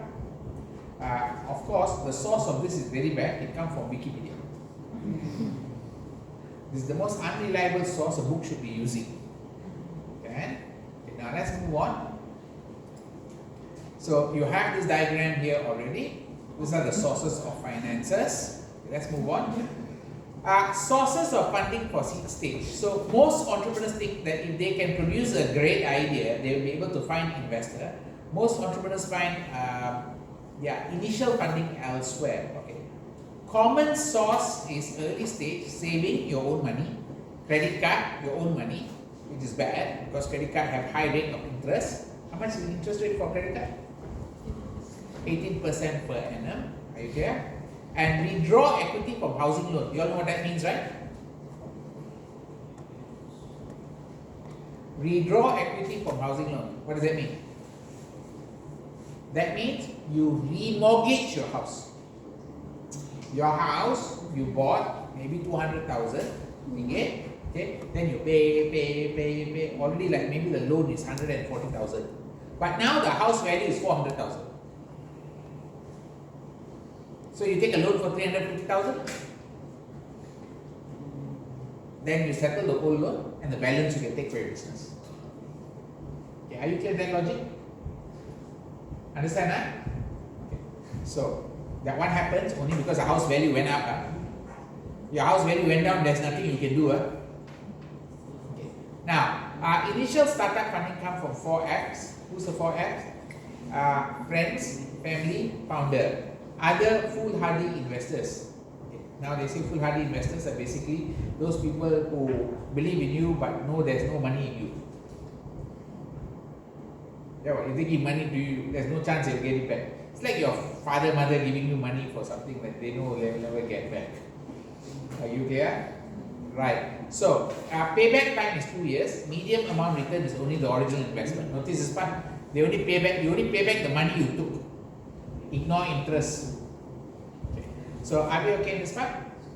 Now, so founder finance, informal investors, also known as love money. Are you clear what is love money now? Your friends love you, your family love you, so they give you the money. Got it? Okay.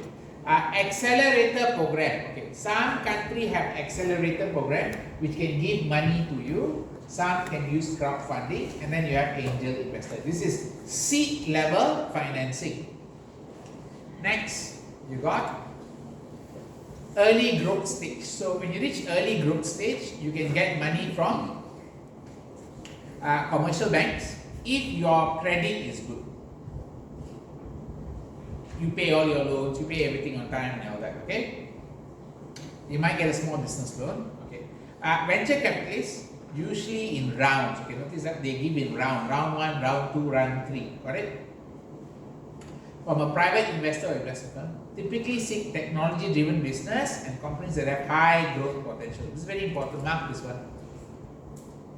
Mark that sentence, guys. That one is very important because why the exam question likes to ask whether this fit the profile of venture capitalists or not. Okay, they like technology-driven business or those that have high growth potential. 2 parts. Not necessarily they are the same. Not necessarily they are the same. Okay, may also require some level of control. Meaning they are not going to give you money as a loan. They want money in return for shares. They want share ownership, like maybe 25%, 30%, something like that. They want at least associate level control, got it? Something called significant influence. Okay, are we okay in this part?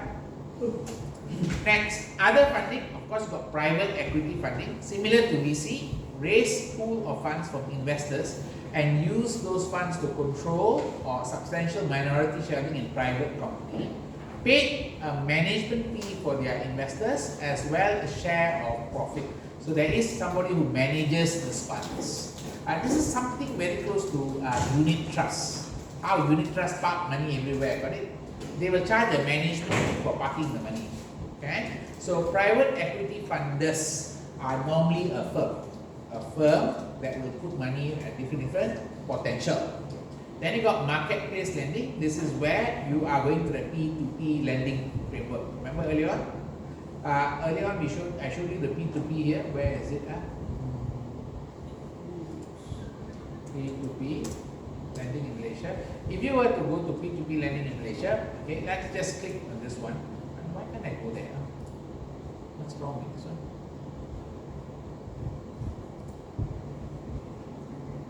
Don't tell me this is the location already there today.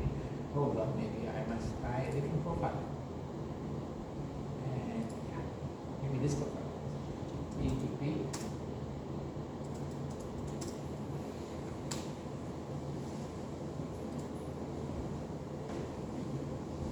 Can you all access this website, guys? P2P lending Malaysia, can access it? I cannot access. There's something blocking.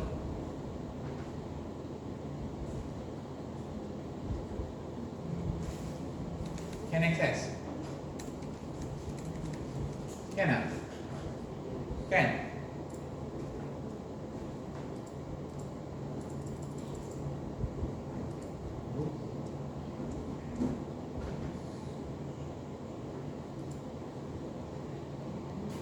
Cannot. Okay. I'm going to another website here. B2B FinPal. Okay. And I don't know whether this is Malaysian or not, but you can see what they are looking for. Notice there are two parties involved here already. Investor, SME. So they are doing that.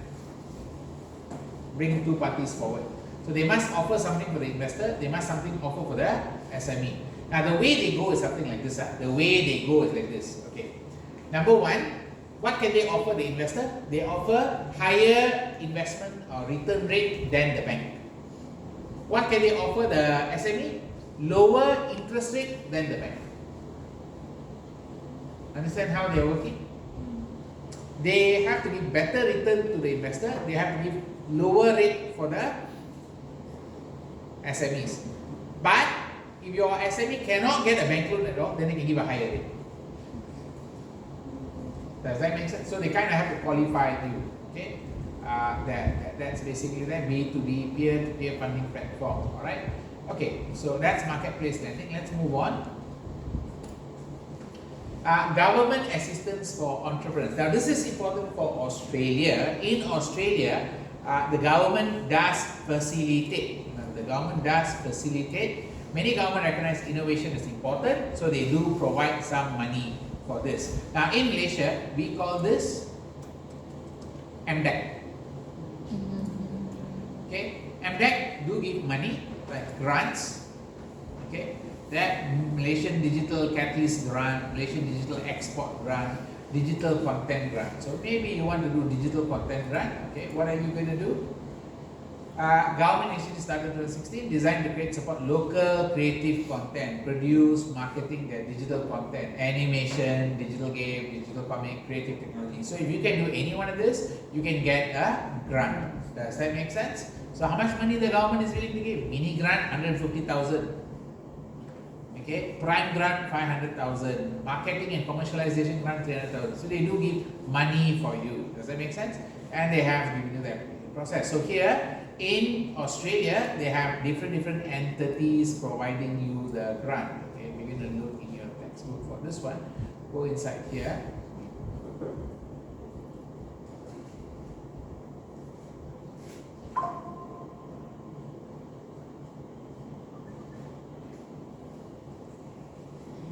Right, where's the type here? Let me see first. Yeah, here. Here are types of sources of assistance by Australia. Okay, there are a few types. Okay, now this one, accelerating commercialization. That means they can help the company commercialize. What commercialize means bring to market. Bring to market their product services. Maybe help strengthen the business. Maybe improve the business system, operational strategies. Maybe they can provide growth facilitation, meaning where to grow, help the company find new market. Then you also have innovation connection. They might connect the company or the entity with other innovators, so they can help innovate the business. This might be useful for learning, peer-to-peer networking and skill development. This is what the government does provide for entrepreneurs. Now, the next one, okay, recommendation to stimulate business investment in innovation. Like you studied tax before, Malaysian tax does provide the innovation incentives such as your pioneer incentives, your investment tax allowance. All of this are part of the incentive by government to promote innovation. Got it? So, government rebalance policy makes to support business investment in both R&D, non-R&D innovation, R&D. Significant additional support for non-R&D innovation for the defined period 5 to 10 years. They will support, government will give you money if you do this. So that's one. Government business prioritize key growth areas. Each country have their own growth area. They will give priority there. And the government develop, encourage growth through innovation mindset. So they want everybody, shareholder, director, managers to follow this mindset. Now, the type of support government give in Australia include the following. Now, this one do come out. Do come out as an exam question. They can ask you which entity should you go to get this facility. The company A having this problem, which entity should you look at? Are you clear? Which entity would support you? So one of the things you have to be aware of course, you got www.business.gov.au. That one is appearing everywhere, can see now. But inside here, got different entities. Like Austrade, Industry, Austrade. Does that make sense? Then you got the other one, Small Business Mentoring Succession Program. Industry, Grant Link. Okay, this is a Grant Link. Still on the same website. Got it? Here, of course, during COVID-19, there was a lot of assistance given by everybody. Even CPA gave assistance. Got it? Okay. Are we okay with that logic? Okay, that covers that part. Okay, this is the end over here. Okay, I will stop there for today. Next class, that means my exam question will stop up to here. Until part C. I'm not doing part D and part E for